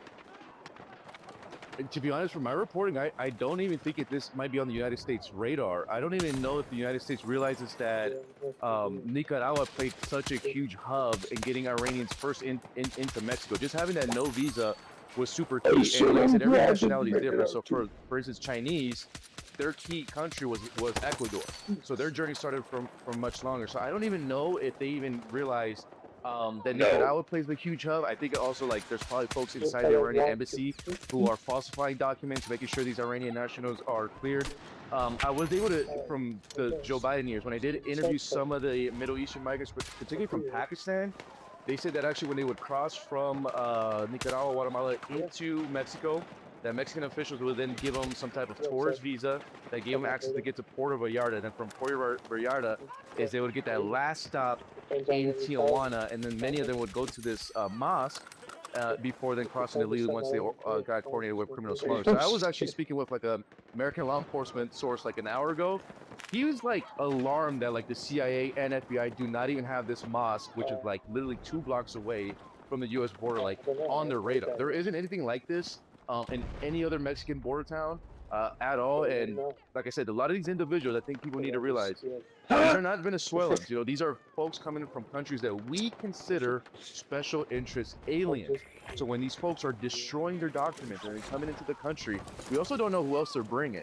Also, these folks are also gaining the American system because a lot of these Middle Eastern individuals that they are coming over, let's say they bring a wife or a girlfriend, if they just have a baby on American soil, that baby is now a U.S. citizen and kind of has the access to travel also back and forth from the Middle East. So right now, it's really unclear if Trump 2.0 even realizes the issue. I think their narrative is there's no more illegal crossings, so border crises have been solved. Where I am here in California, there is no border wall. And I think, Katarina, you've probably seen it multiple times. I went there with Corey, and the shit's open, and you have passports from all around the world just discarded everywhere. Corey was even showing me paperwork of one of the guy's cell phones and passports and documents that he found that literally he is linked to a terrorism network in Pakistan, and he's in the States. And he's in the United States. So I know right now, we have Senator Ted Cruz, President Trump saying, "Oh, we know where these Iranian sleeper cells are." Well, we'll make a move, making an arrest before it's too late. I think that's where the American audience or the viewer is frustrated. And when they hear corporate media, like I said, oh, we get attacked by a drone in California, it does sound like a psyop. And I think this is the real issue right here, because this is actually real. This did happen, and there's troves of evidence. I mean, Corey has all over. We're going to have the exclusive report coming up soon. So huge national security issue. It's an angle that for some reason the media is not hitting, and it's one that is not even slowing down, even under Trump 2.0. I thought it was interesting. I think 2 months ago, I walked from San Ysidro into San Diego through the port of entry. And it's always normal when you walk through a port of entry, obviously from the U.S. to Mexico, for all the signage to be in English. That's completely normal. But now if you go to the exact same port of entry, half of the language is now in Mandarin. So it caters also to this kind of growing Chinese population. I think, that we need to worry about too, that the Iranians could also activate as well, I think. Yeah, it's turning into Canada, which is basically China. So, okay, one other thing that I'd like to know is what this cartel nexus with the Iranians. Okay, even though the Trump administration has essentially, in a way, locked down the border, at least in comparison to the Biden administration, right? If these guys are paying upwards of $30,000, are the coyotes and Mexican cartels taking even riskier routes and doing everything possible to ensure, hey, this is some big cash, we have to get these guys through? And are they recommending these coyotes to other people? It's like, hey, this guy was able to get me through. Because you've seen those group chats where everyone's talking about illegal immigration, the best sources to go through. What is that looking like? Yeah, so the best way that I can explain it for an audience is that these Middle Eastern migrants, and especially those coming from China, they're getting the first-class smuggling service. So actually, when I was reporting here in the kind of more the Tacumba Hot Springs area of the California border, when I first came across my first 1,000 Chinese migrants, they're all in nice luggage, nice clothing, very well fed. Anytime you came across like a Salvadoran, Guatemalan, Venezuelan, Nicaraguan, Cuban, I mean, they obviously looked like they trekked through Mexico and had a brutal journey. And what we learned through these WhatsApp chats is by them paying that top dollar for cartels, they want to then protect that class. So let me start with the Chinese, is where I'm more specialized. The Chinese have all coordinated through WhatsApp and through different criminal smuggling networks starting in South America that they could get to Ecuador. And from then they would start that journey into Mexico. And speaking with Chinese migrants, they say that the cartels essentially kept them up in nice hotels. Puerto Vallarta seems like a huge key spot. But when I was speaking to Chinese nationals, they'd be put up in a nice hotel in Puerto Vallarta. They would then fly into Tijuana, and the Chinese would literally get picked up straight from the airport and actually taken to either Tecate, Mexico, where we saw kind of that wide open border wall, and then that's where they would cross. The Muslims, same thing. They would actually arrive at the airport, but they would stop at the mosque one more time before then the cartel would take them. So when they pay that much, the cartel does not, I mean, at least from my reporting, they do not want these people harmed. They don't want them to be threatened. They don't want no robberies. Like that. They don't want it. Yeah, and they don't want them to be extorted. Normally, when you speak with a Chinese migrant, they have no issues with Mexican law enforcement. So it's a very, like I said, first-class VIP service compared to when you run into someone from Guatemala. They look like they track. Normally, Guatemala migrants, they've been extorted. If they're a woman, they've probably been sexually harassed or assaulted on the way to the border. So just even by pricing, the cartel treats them literally at a completely different level. You'll never see, I mean, from my reporting in Mexico too, you'll never see Chinese migrants like littered on the street or like at a little mission or anything, nonprofit, none of that. They're always in a hotel. They're very well taken care of, and everything is very well communicated through WhatsApp. Even when they're released into the United States, they already have Chinese drivers waiting for them that would then take them to Los Angeles. 90% of them were flying from LAX into different states. One of those states, Oklahoma, now with illegal marijuana. So it all matters with the pricing. But yeah, cartels, at least from my reporting, they view these migrants almost like a golden ticket, just because they're willing to pay so much money to be smuggled in the United States. To be honest, the locations that like you're mentioning, like Puerto Vallarta and then also Sinaloa, because you know these are cartel hotspots. Believe it or not, I don't know if I ever told you this, when I was in Sinaloa after Almaya was kidnapped, the hotel I was staying at was filled. So there was nobody vacationing in Culiacan at that time. Obviously, there's like a fucking curfew. But the only people, and there were a lot of them staying in my hotel, were Turkish migrants who were waiting on their fucking call so that they could take the flight to TJ to then go here, and they wanted to end up in New Jersey. And so obviously just by the locations we're mentioning, Puerto Vallarta, which is obviously CJ&G, Culiacan, Sinaloa cartel, they're putting them up in essentially like safe zones that are run by the cartel so that they can safely move these migrants. Now, is there any intelligence that's being done to kind of disrupt this travel network that is obviously so clearly and easily carved out by the cartels? Hand off your taxes to an expert in your neighborhood. Now, your TurboTax expert can file for you, so you don't have to miss a moment. You've got better things to do than taxes. Have a local TurboTax expert file for you. Major League Volleyball brings the action to San Diego. Wednesday, March 25th. Break up your week and catch your San Diego mojo taking on the Omaha Supernovas. Expect high-flying plays, powerful rallies, and the electric energy of Major League Volleyball. Grab your friends, get out of the house, and see it live at the Viejas Arena at SDSU. Get your tickets now at letsgomojo.com.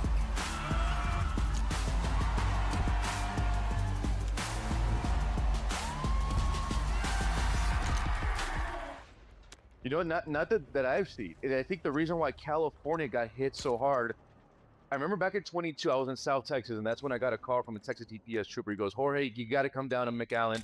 We're seeing Chinese for the first time. And I think because Texas took such a aggressive approach with the governor, we started to see such a slowdown of the special interest aliens show up there. And I think that's when we saw cartels shift that attention all the way to TJ and California. So from my reporting and also from what Corey has seen, we have not seen any slowdown. I know right now the narrative is there's 0 crossings, 0 people are being released, but in these areas that have wide open border wall, they could literally just be smuggled in. And if you're the cartel, you're making minimum 30 grand per head. You're going to make sure that this business is running smoothly. Obviously, we know Mexican law enforcement is on it. So we haven't seen that network shut off. It seems like the focus from the administration is all focused on drugs and maybe trying to get the sexy headlines of, El Mencho killed and things like that. But we haven't seen a disruption here. I think the most alarming part, and I think I mentioned before, was speaking with law enforcement sources, they're just even surprised that this mosque could still be running. And just for the audience, that mosque opened up on the Mexican side of the border in 2022. When that mosque opened up, the arrest of special interest aliens here in the San Diego sector per year was around 15 individuals they're arresting that were from special interest. When that mosque opened up in 22, that jumped up to 100. That's just individuals that Border Patrol actually arrested. I mean, just even standing here in Corey's bunker here, there's literally thousands that came in completely undetected, and he's giving me a binder. We got, it's all this stuff. We showed that in my episode. It's crazy. So, like I said, ever since that mosque got placed there in 2022, even the arrest of the special interests skyrocketed here in the San Diego sector. And once again, California, because they're a little bit more lax with the border with border security, they kind of just leave it up to the federal government. I think that's why we continue to see cartels exploit this border. That's why we don't see too many special interests end up in like South Texas and end up in Arizona. It's still focused here in the California border. Okay, thanks, Jorge. I know you're busy smuggling migrants today, so I won't keep you for too long. Yeah, come in, say hi, Corey. It's been a while. There you go, Corey the goat. I can't hear you unless I put my ear inside his ears. Jorge, can you, because you're independent now, which I'm so fucking happy about, but can you tell the viewers, like, how do they watch your stuff? How do they support you? Yeah, the best places right now is on X, just my last name, Ventura. Rapport, we're breaking literally all the real news there. You could also go on my Instagram, Jorge Ventura TV, is more like behind the scenes. And the new YouTube channel is just my last name, Ventura, and the word reports in one. The story that we're doing now, kind of exposing this kind of human smuggling terrorist network here on the California border. This will be the first exclusive report on that YouTube channel. So we got a lot more coming, and it doesn't stop. The news doesn't stop. Kind of. It doesn't fucking stop, especially not for us, like just hard hitters. All right. Thank you so much, Jorge. I really appreciate you being on here. Everyone can go check him out. He has great stuff. He's the homie for real. So yeah, thank you guys so much for watching this episode of Borderline Dispatches, an Ironclad original with yours truly, Katarina Schultz. And we have a lot more coming your way. As always, see you next time.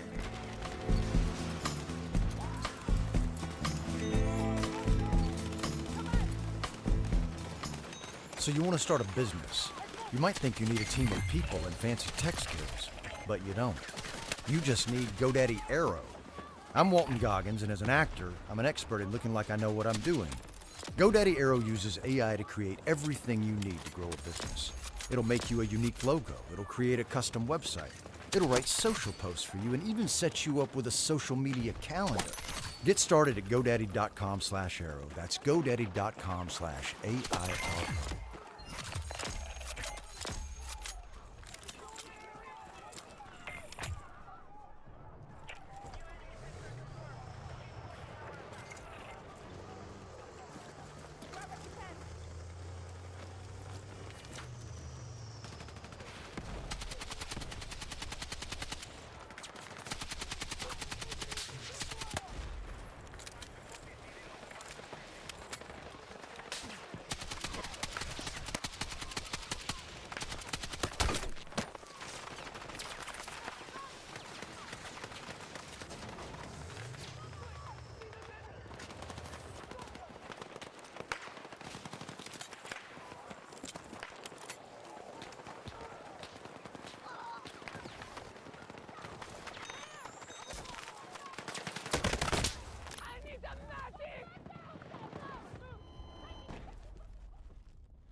So they raid this mansion in Smithland, Kentucky.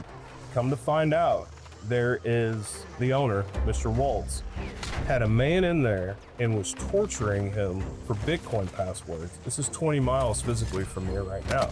The next day, I get a call from a family services woman. She tells me that there was a 13-year-old girl that was found in a ditch outside of that property. She said, this isn't being talked about. That little girl only spoke German. The opinions of the guests and host are their own and do not represent the opinions of Ironclad, the Border Patrol, or the Department of Homeland Security.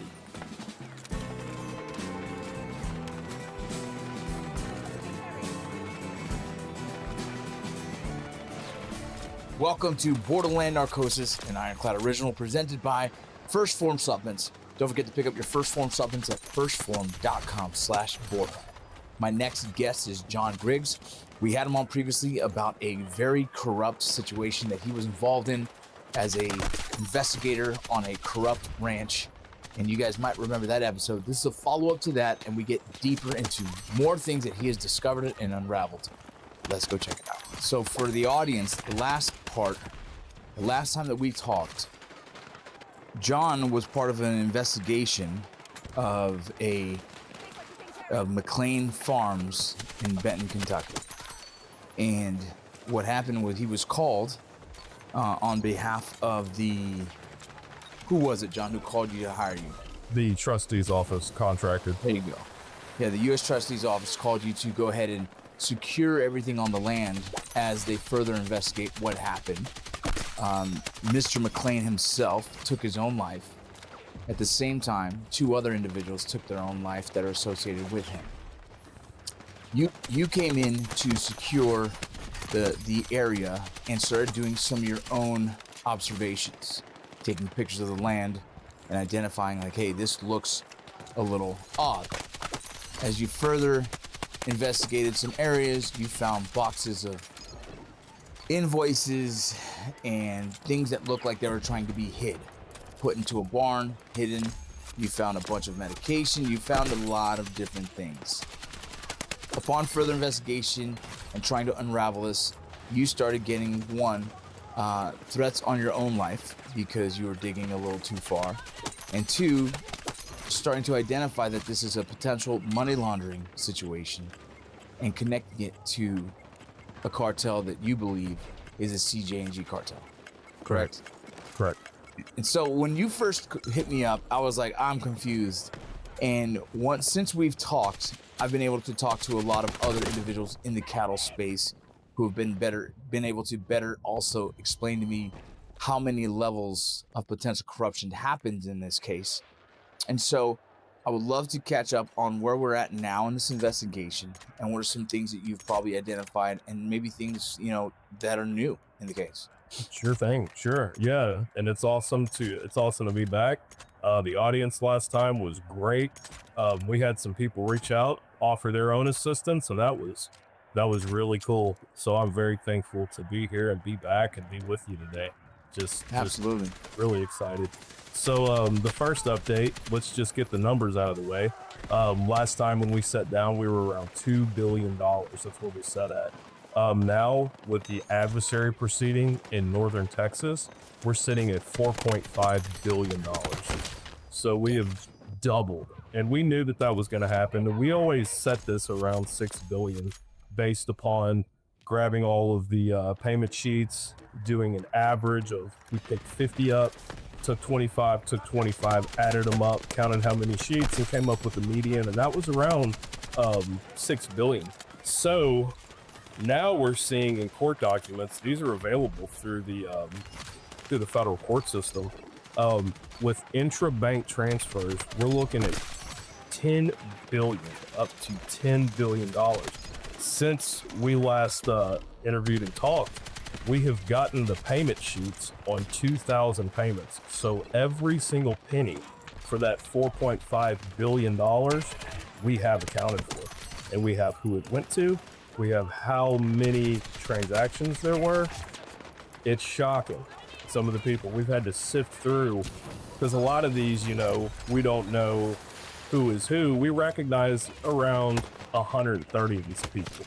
So we just took names, did cursory searches, dialed them in more, dialed them in more, dialed them in. And yeah, through that 4.5 billion, 2,000 individuals were paid. And there are people that are not, that we hadn't even seen before that got money, and alarming amounts. I mean, alarming amounts. One gentleman locally got $232 million. Locally, like you're saying, close to you. 15 miles away. And this gentleman, you don't have to say his name. It's up to you, however you want to go with this. But what do they do for a living? Portable sheds. You don't have to say that either. Yeah. Portable shed. Portable sheds. Yeah, it seems to be extremely lucrative. Very much so. Does the company itself seem like it pulls in that kind of money on average? No way. My parents went to Home Depot and bought one. You know, why do you need such a special customized outdoor shed? And yeah, so we'll get into later on. We took a trip. We investigated all the way down in Florida. That was very fruitful. We had a particularly tough year with a higher number than normal of students who had experienced trauma in their lives. Our school system wasn't working well for them, and they were having all sorts of big behaviors. What do those students do if they can't be successful in that class in that moment? We needed someone who could bridge the gap between. Sorry, guy. Too Cold Scorpio, who has a fucking. You know, this is a case that could be incredibly explosive. This is a case that's been in the news. Some documents, including plate logs and deposition transcripts of at least 5 over being kept in secrecy. The world to know who he is.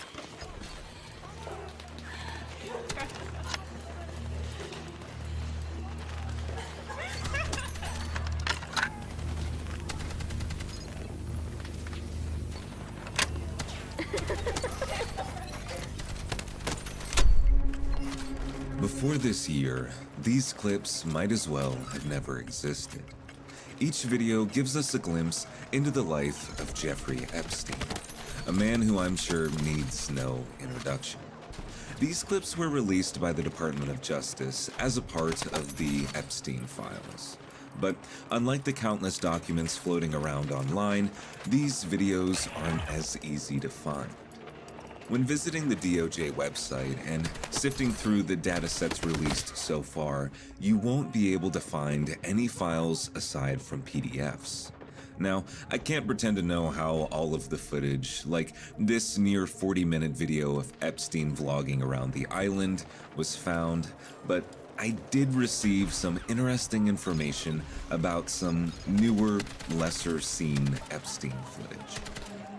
If you visit the homepage of the Epstein Library on the DOJ website, you can scroll down and find a search bar. By typing in the phrase "no images produced," you will find a number of PDFs from dataset 8, 9, and 10. When clicking on one of these documents, you'll be taken to a blank page with text reading "no images produced." But strangely enough, by going up to the URL and changing PDF to MP4, you will be redirected to a completely different page. In this instance, it seems like we are looking at an hour-long video of surveillance footage of a jail cell. The date below reads July 21st, 2019. Less than a month later, Epstein would be found dead in his prison cell. In searching through the results of no images produced, there are hundreds of pages of information. Now, I didn't go through and convert each one of them into an MP4, but I think this little trick illustrates a bigger picture. With so much information out there, easily accessible and hidden, how can we begin to fully understand the bigger picture? I've been really apprehensive about making this video. Not necessarily because I think it'll do bad or people won't be interested, but the subject is just so saturated right now. And how could I possibly contribute to a story that's been as extensively searched as this one? But I quickly changed my mind after I realized the sheer amount of information going around on the subject. Throughout the countless files I sifted through, not only did I read through and see material that was scary, but some of it was downright evil. As it currently stands, there are millions of documents, images, videos, and emails comprising what we now know to be the Epstein files. I think many of us know the story through what we have read online or the news, and despite the coverage these files have received, I think there's room for some of these stories to be broadcasted until justice is served. But for the sake of this video, I want to stick to information and stories regarding the infamous Island of Sin itself. These are stories of secret buildings, satanic rituals, and twisted fertility experiments. I think it goes without saying, but I encourage you to proceed with caution. Life is more legal than you think, and LegalZoom is here to help. Whether it's registering a business, starting a will or trust, or staying on top of your business licenses. When you need a legal hand, turn to LegalZoom. What did you steal? Secrets. The data they paid me to protect. Are there people?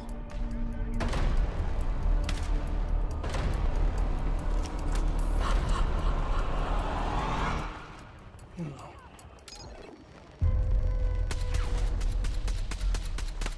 Good morning, Kansas City. Let's take a look at today.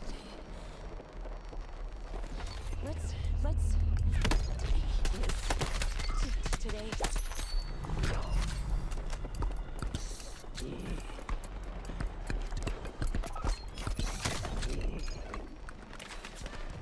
You understand what she's saying? I hear her. It's gibberish. You can't understand it. And I can't. What's happening to me? People are starved for the truth. I'm a part of it now. I'm just sorry they made you a part of it too. Hello, James. Please. Have a seat.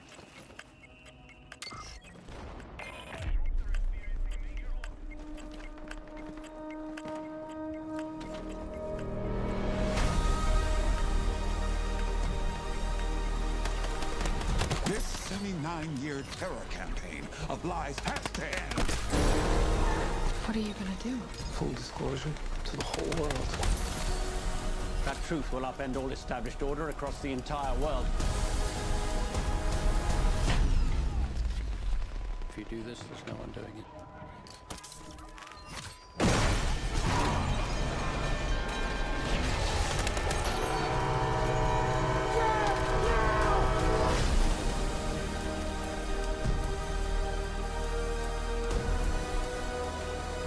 Why would they do this? When the time is right, everything will become clear.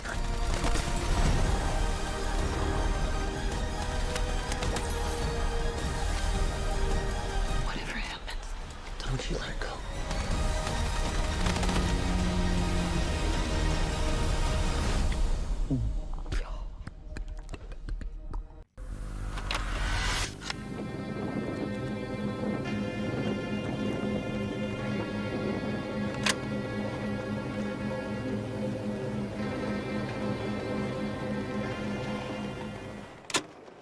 It seems like the world is in a scary place right now. And I'm not just talking about the subject of today's video, but it seems like day-to-day life has just gotten harder. Whether it be rising gas prices or affording to pay for groceries or being able to go out to eat at a restaurant, many people, including myself, feel like we don't have control over our finances. However, there is a way to get cash back every single time that you fill up your tank, check out at the grocery store, or go out to eat. Thanks to today's video partner, Upside, you are now able to earn extra cash back on gas, groceries, and dining. After downloading the Upside app, all you need to do is claim an offer, pay with your card like normal, and get paid. That's it. And yes, we are talking cash back. I know a lot of similar apps like to use some sort of in-app currency like points or something like that, but Upside transfers money directly to your bank account. Currently, there are over 100,000 participating locations, which means that once you start checking the app, there's a really good likelihood that there's an offer where you're already going. And ever since I started using Upside, it's not even something that I have to think about anymore. The app check happens right as I pull into the gas station. Upside has given back $1 billion to its users. To find out how much you could earn, download the free Upside app and use promo code SINISTER to get 25 cents back for every gallon on your first tank of gas. That's an extra 25 cents back for every gallon on your first tank of gas using promo code SINISTER. Thank you so much to Upside for sponsoring this video, and now back to the story. The story of Epstein's Island is something we're familiar with. The wealthy and elite using their power to get away with whatever they choose, all in secret. At the center of it all is a singular figure, someone many consider to be the physical embodiment of evil. Do you think you're the devil himself? No, but I do have a good mirror. As I mentioned before, the Epstein files contain millions of various documents, pictures, media, you name it. These files can be found on the Department of Justice website. In an effort to make them more organized, all of the files are condensed into datasets. As of making this video, the most recent set is number 12. However, with the momentum this case is gaining, I wouldn't be surprised if more have been released by the time this video gets published. Dataset 12 contains approximately 150 documents. These range from leaked emails to never-before-seen photographs taken from around the island. Yes, I don't know. You have to grab one. As you can tell from these examples, the identities of the individuals in these photographs have been concealed. And while it may make sense to protect the identity of the innocent, the concealing of information throughout the files of Dataset 12 have been a source of controversy. There are documents attached in Dataset 12 that have almost been entirely covered. It makes you wonder, what's the point of releasing these when the public is unable to get the full picture given the redactions? Regardless, if you continue scrolling through Dataset 12, you'll stumble across something that looks like it came straight out of an internet ARG.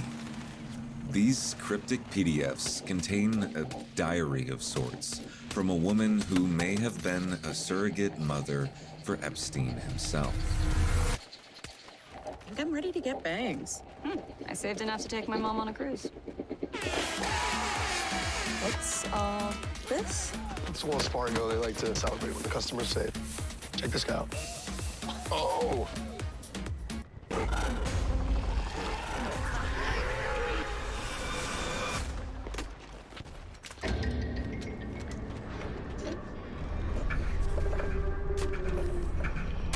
Yeah.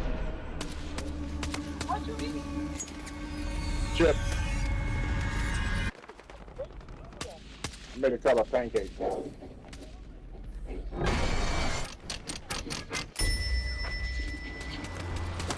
First time in Ireland. So what? My folks came here for their honeymoon. Always wanted to come back. Why didn't they? I don't know if you've noticed, but there are some oddballs walking around this place. There are worse things than strangers out there, yeah. One of the members of staff is missing. What about the honeymoon suite? It's I don't know. Those they you know, they got them on sale. They're still on sale. I'm getting a weird feeling. Yeah. There's 119. Off. All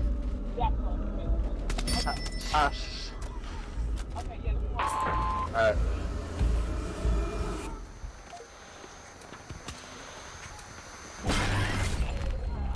I can't find a way out. I keep hearing something. I think there's someone down here. Can you hear me? The first entry in the cryptic diary contains 19 pages of content. When scrolling through, you'll find it's full of magazine cutouts and excerpts from old notes. These cutouts read things like never to be seen and heard, high excitement videos of a child, and the truth betrayed broke her heart. There are also a handful of images cut out and included on these pages. Things like an ultrasound and a boat headed towards an island. But perhaps the strangest detail comes in the form of seemingly random letters written throughout each of the pages. FBI investigators would find that these letters are actually a code. It's fairly simple once you figure it out. You start on the top left corner before moving down. You then go back up to the letter next to the first and then down again. It's basically a zigzag motion. When put into practice, this phrase reads, "To send you away and take away your life, ticking time with shortened schedules and waiving all my absent days to fit the scheduling of vile men. Was I worth it? No, don't answer that. I know I never have been."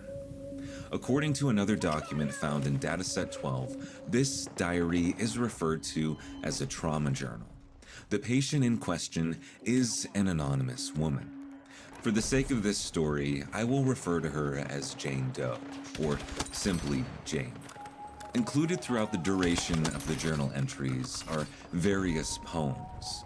The first comes from a piece written in October of 1962, titled "The Jailer." In this entry, as well as the others, Jane made it a point to underline certain words and phrases that pertain to her and her situation. When taking this into consideration, the jailer reads like this: "I have been drugged and 7 hours knocked out of my right mind. Something is gone.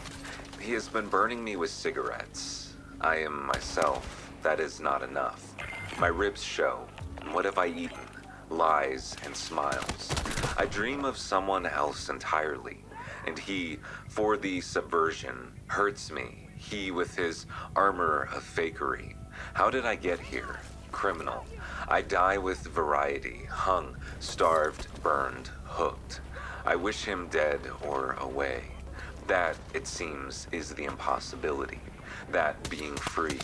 What would the dark do without fevers to eat? What would he do without me?" The other poems included in these entries read similarly. An author who is distraught and has seemingly lost the man they love and their child. But interestingly enough, page 9 includes a written work directly from Jane herself. "Only once is it possible for someone to find a woman with such unsurpassed beauty.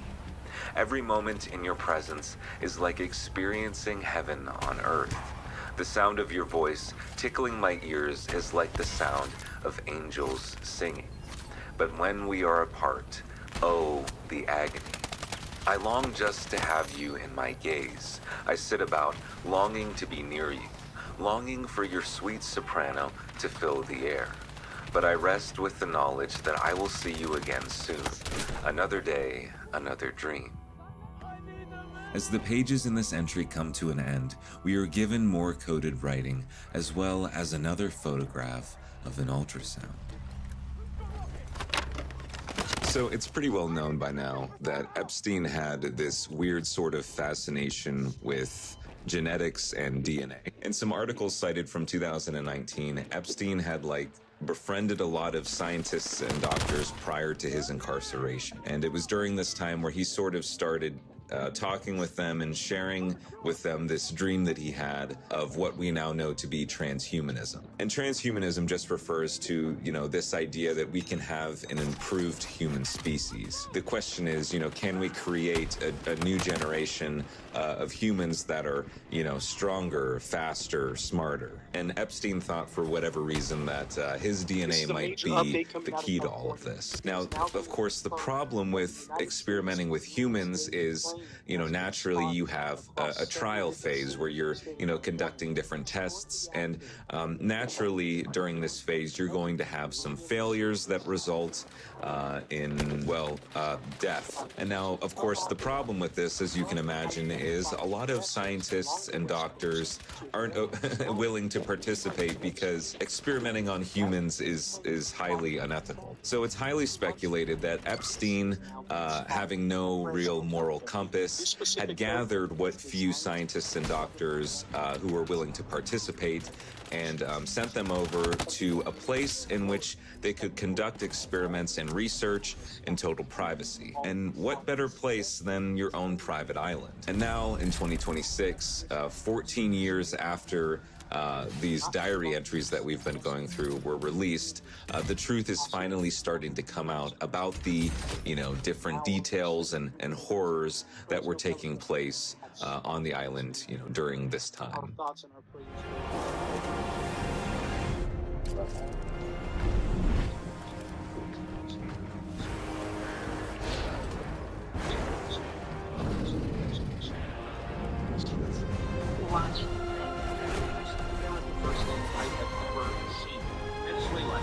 If we fail to do so, countless lives will be lost. We can't do this alone.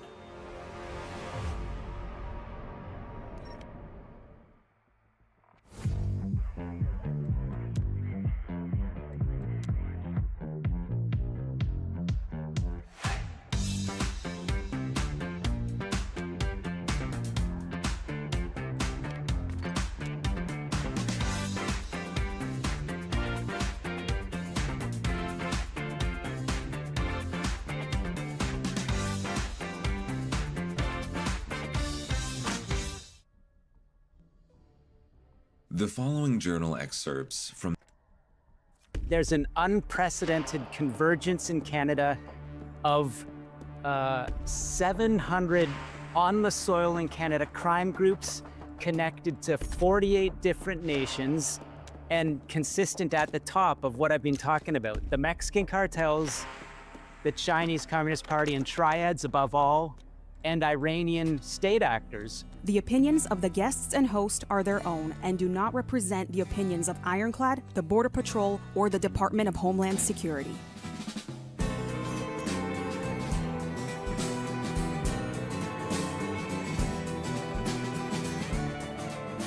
Welcome to Borderland Narcosis, an Ironclad original presented by First Form Supplements. Go get your First Form supplements at firstform.com/borderland. My next guest is Sam Cooper. We had him on the show before. He is an expert in all things Canada, narco, terrorism, transnational organizations. I mean, everything. This conversation was outstanding. I hope you guys like it. Man, so obviously the news, El Mencho. Yeah. He's dead, supposedly. I'm curious to hear your thoughts on that right now. El Mencho, I just did a piece for the Bureau this week. I was talking to my sources in Texas and elsewhere. They compared the takedown to what happened in 2019, going after El Chapo's son, and the cartels weren't having it, and they successfully beat back, I would say, a Mexican president more exposed to cartel influence and less under the pressure of American special forces and intelligence on the ground in Mexico right now. And I think that's the difference. Look, Maduro taken out in the early days of January, Ryan Wedding about a month later, again, special forces, I believe under the heavy influence of special forces and the CIA, in Mexico. And here we are with El Mencho. So I'm seeing a through line, and I'm just wondering who's next? Who's next in Mexico? And beyond that, who's next in Canada? Because that's the next domino to fall. Really, Canada. So my one question I wanted to ask, obviously El Mencho is one of the most powerful cartel leaders in the world, right? And now he's done. And I say supposedly because I haven't personally got to see an image, and I usually feel when you take someone out that big, posting an actual image is like one of the most important things. El Mencho's tried to fake his death in the past, is what they've mentioned. And so for me, I'm just like, oh, I'm interested to see what that really looks like. But I digress on that. What's the significance to this around the world, not just Mexico? I'm curious what your thoughts on that. Yeah, well, that's a great pivot because when you mention we want to see the evidence of that, unfortunately, we don't like to see anyone die. But if someone's got to die, it's got to be cartel leaders. It's got to be people like Osama bin Laden, who, remember, we haven't seen the images, and the U.S. government decided to give him a burial at sea. At the end of the day, I remember, on some other podcast, I saw the special operators involved say, they like it. They believe he's gone. We'll take their word for it. And you don't give, if we're talking about Osama, you don't give his networks whatever benefit they might see from, the hate generated from watching that the American government took him out as they should. Maybe, who knows? Maybe it's the same feeling with El Mencho now. You could just add fuel to the fire if you showed that picture. But that takes me to your question. What does it mean around the world? Look, I've been documenting how the Jalisco and Sinaloa cartels are on the ground heavy in Canadian cities. We just had the news about a month ago that Toronto Police Services has been heavily corrupted to the point where an Ontario, essentially a warden, who was doing a great job of keeping narcotics from coming into an Ontario prison, was targeted for assassination by the local networks, which I believe are related to the Mexican cartels, of course, using the local bikers. I documented in the past week that, a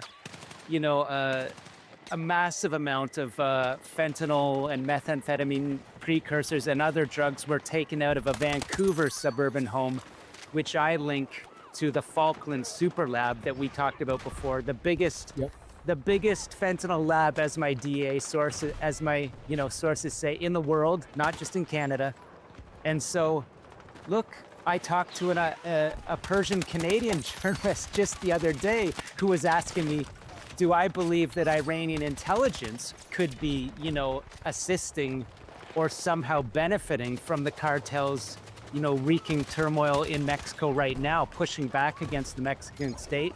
And I said, I don't have the evidence that they are, but of course I know the Iranian intelligence is working with the Mexican cartels, and they would like to see more chaos in Mexico and the United States as we circle back to the U.S., warplanes circling Iran right now. So I do think it's all connected, and at the end of the day, as we've talked before, China is at the top of that pyramid, and the cartels are working for them and under them. Yeah, I mean, that's going to be a big hit because, as mentioned, his group were big in the fentanyl space, right? And so when you kind of cut the head off that snake, does it slow it down? We hope. They already mentioned that they've got someone kind of in the position of leadership already. I don't know if it's like a definitive thing yet, but it's interesting to see. This episode is brought to you by First Form, a company that I've been proud to work with for over 11 years. I don't say this lightly. These guys aren't just about supplements. They're about building a community, holding you accountable, and helping people actually change their lives. Their products are top-notch, third-party tested, and designed to help you perform harder, recover faster, and feel your best. And if you haven't tried their protein sticks, well, you're missing out. They're great, packed with protein, convenient, and ridiculously good. Right now, they have an exclusive deal for Borderland listeners. Buy any First Form product and you'll get a free 5-pack of protein sticks with your order. Head to firstform.com/Borderland to claim your free pack while supplies last. Again, that's firstform.com/Borderland. Purchase any product and get a free 5-pack of protein sticks. Trust me, they're worth it.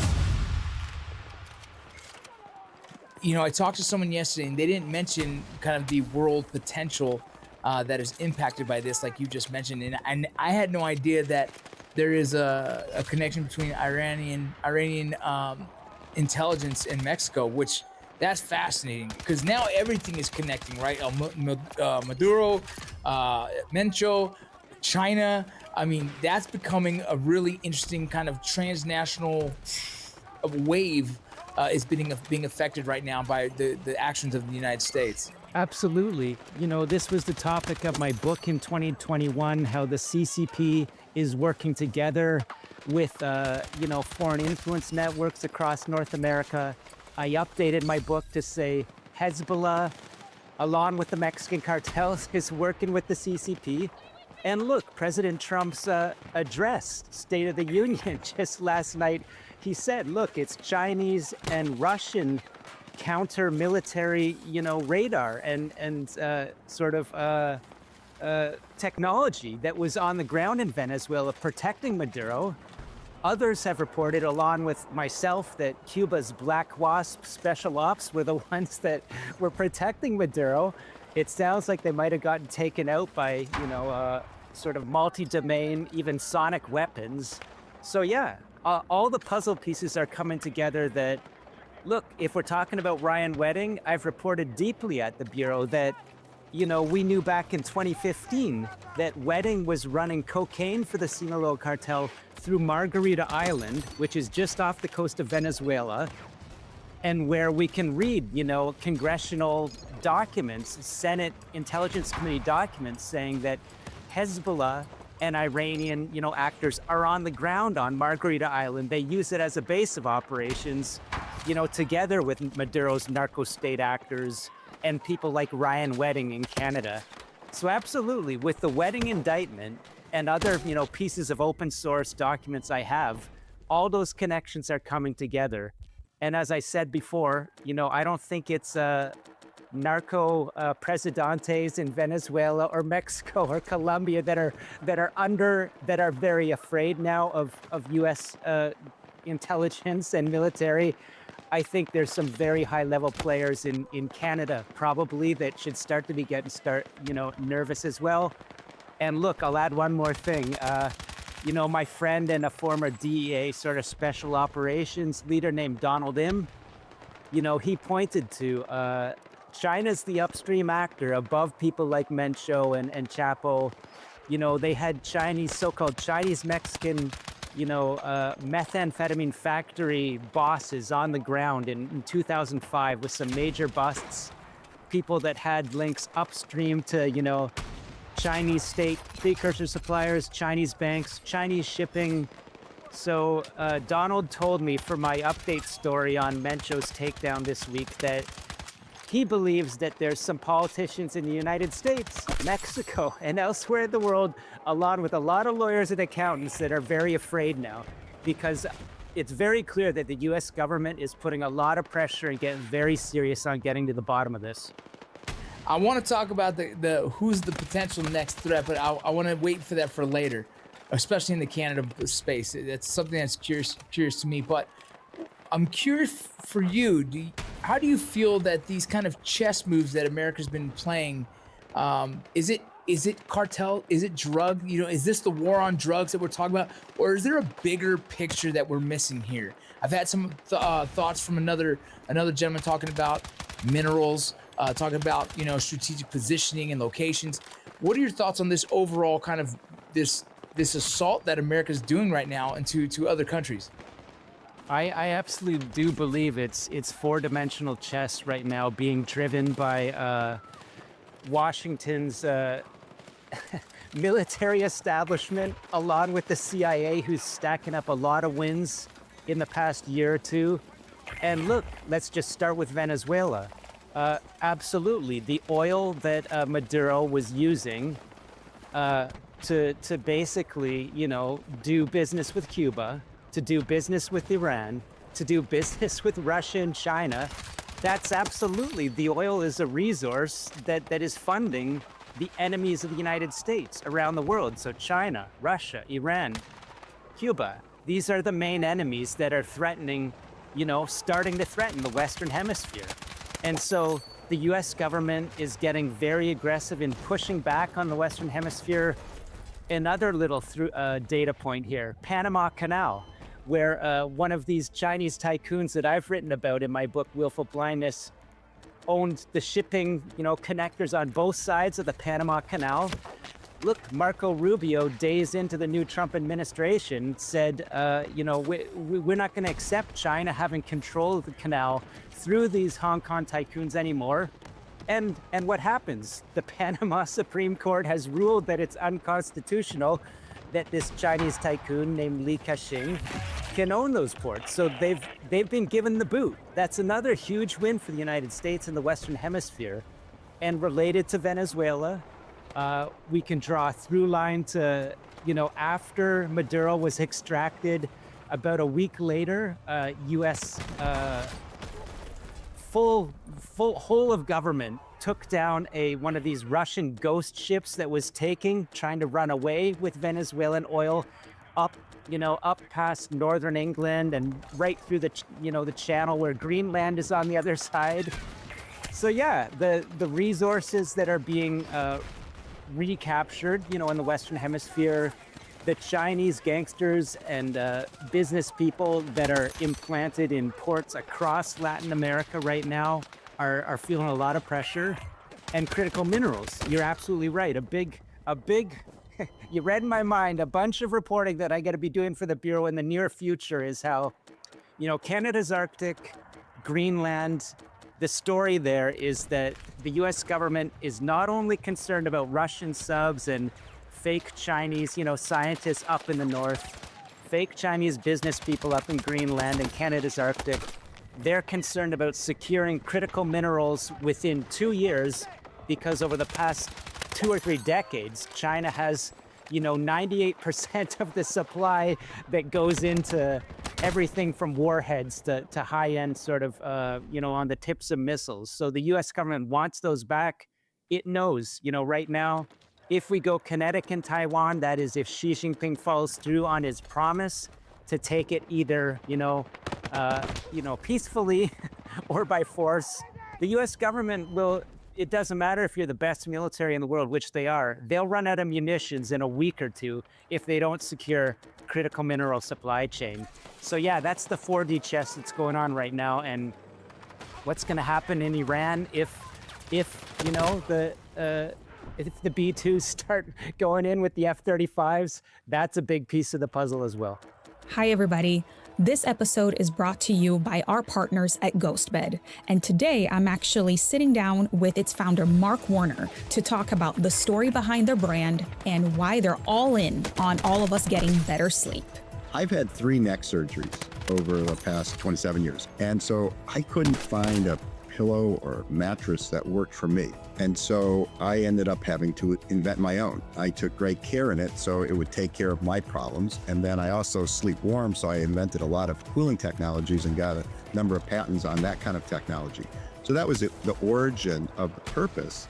But I wanted to start it with my wife and then my kids as a family business. So my grandfather, after World War I, he started the Werner Company, which ultimately became Werner Ladder. And then my dad invented the aluminum ladder, the machines to make it, and then he invented the fiberglass ladder and fiberglass and the machines to make that. So I was reared in that environment of quality, engineering, inventing, all that kind of stuff. And I grew up in that. So when I was starting GhostBed and making my own memory foam pillows and mattress, that was my kind of history and allowed me to kind of really make a very quality product. And that's really how we got started.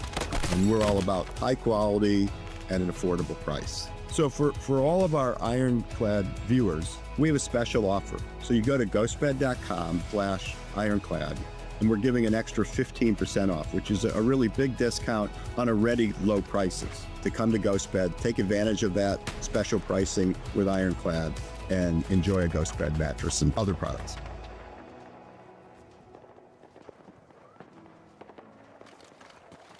Well, let me ask, man, do you think America and the Trump administration are making good choices? Do you fear some kind of repercussion or ripple effect down the road that might be a negative to us? Yeah, to be brutally honest, speaking for myself as a Canadian, that is absolutely, I would call myself a brother to my American brothers and sisters. I'm pretty much an American patriot. If I have to live in the United States, I will.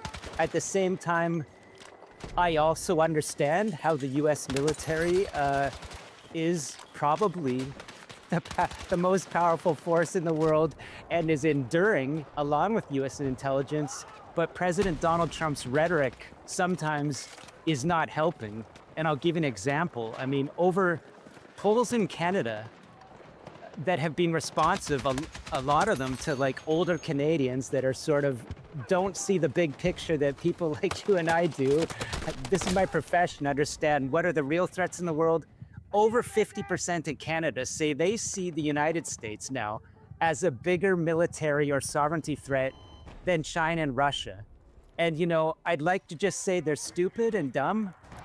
They should do better, but President Trump is partly responsible for the cognitive sort of, you know, scrambling that's going on in a lot of Canadian brains, and that's not helping us politically in Canada, because we want to be, look, if I was the leader in Canada, I would say we're always going to be the ally of the United States. We were there in World War II. We were there in World War I. We were there when American diplomats were rescued from Iran. Materially, we helped that operation. We were there in Afghanistan. But, you know, it's very difficult politically now, and President Trump isn't making it easier with some of the things he says. Yeah, I could agree with the interesting cognitive warfare that's happening through media, and it's creating a lot of division that is fogging people's, I would say, you know, perception, because there's a truth there that feels like we're in a good space. Might be threatening to some people. People might not be comfortable with the decisions that are being made, but the big picture looks like, I think we're moving in a good direction. I feel like these are good choices. But the rhetoric that's out there, the media, the cognitive space of influence is creating further division and looking at America as a bully. Yeah. And that's not a good look for us. It's not a good look. I'm on the same page with you. America, or as I say, the leader of the Western world, like Marco Rubio said, look, I mean, Canada and United States, I put Canada with the United States, are the children of Europe. You know, TurboTax locations are now open in your neighborhood. So, hand off your taxes to an expert today. Now local experts do your taxes with 100% accuracy. At Sophia Learning, we believe in making education more accessible and affordable for everyone. That's why we offer online college-level courses that are transfer-friendly. We know students are real people with real challenges, but Sophia can be a real solution. Sign up today and fast-track your degree. I just hate to see what's happening in Europe and Canada right now, with people looking at America as the enemy, because they'll never be the enemy for me. Never, right? Yeah. By now I could say I'm a defender of the West. I always will be. If I'm a leader in journalism, I'm a defender of the West. I'll always be with my American brothers and sisters. At the same time, the rhetoric sometimes just doesn't help. And I'll give you an example. Look, China's cognitive warfare can easily take advantage of any loose statements from President Trump, and they have. I believe they have. Look, Canadian politicians, especially Prime Minister Mark Carney, have benefited from President Trump's statements, such as the 51st state, or Governor Trudeau, Governor Carney. That's just boosting the Liberal Party of Canada and Mark Carney in the polls. And I know for a fact that the Liberal Party of Canada, unfortunately, is very close to the Chinese Communist Party, one of the closest in the world, if not the closest Western political party in terms of what we call elite capture. So the CCP getting close to sort of Liberal Party businessmen, lawyers, politicians. Yeah. And again, that's just it's a crying shame for me as a Canadian, because there's other parties that, you know, are more natural allies to the United States and its military intelligence and people and security. But we've got a party in power that's benefiting from Chinese cognitive warfare, which is benefiting from, I would say, misguided statements that President Trump, you know, while he has a good plan, sometimes he's not putting it that well. Yeah, I mean, you're not wrong. Well, let's talk about Canada a little bit. I've always thought it was crazy to hear that there's cartel in Canada, but it makes sense. You know, I've worked on the border before, right? I was an agent for many years, and the southwest border is, you know, it was porous, right? There's holes everywhere, and so that's why there's a lot of activity down there for agents. And then you go up north, And man, it's even more porous, right? There's not a lot of agents. There's a lot of challenging terrain to work. And so, yeah, it makes sense if we have the southern border locked down, well, and no one's really working the northern border as much because there's so much, just such a vast space. Well, then that's another way of bringing in human trafficking, drugs, and whatnot. But to hear how prevalent it is, to hear all the other things, transnational organizations working in Canada, using Canada in many different ways in Canada, not really having a kind of a stronghold of that, I feel like that might be the next threat, right? That's the place that we probably should be looking. What are some of the threats that you see that we should be paying attention to as Americans, and some of the things that Canada just hasn't got a lockdown on yet? Yeah, I mean, you nailed it exactly. And I'll point to a few of my friends that have come out with great reports, or my colleagues. David Luna, a former sort of senior U.S. intelligence and counter-narcotics official, now running his sort of NGO on anti-illicit finance, came out with a report just in the past week or two saying there's an unprecedented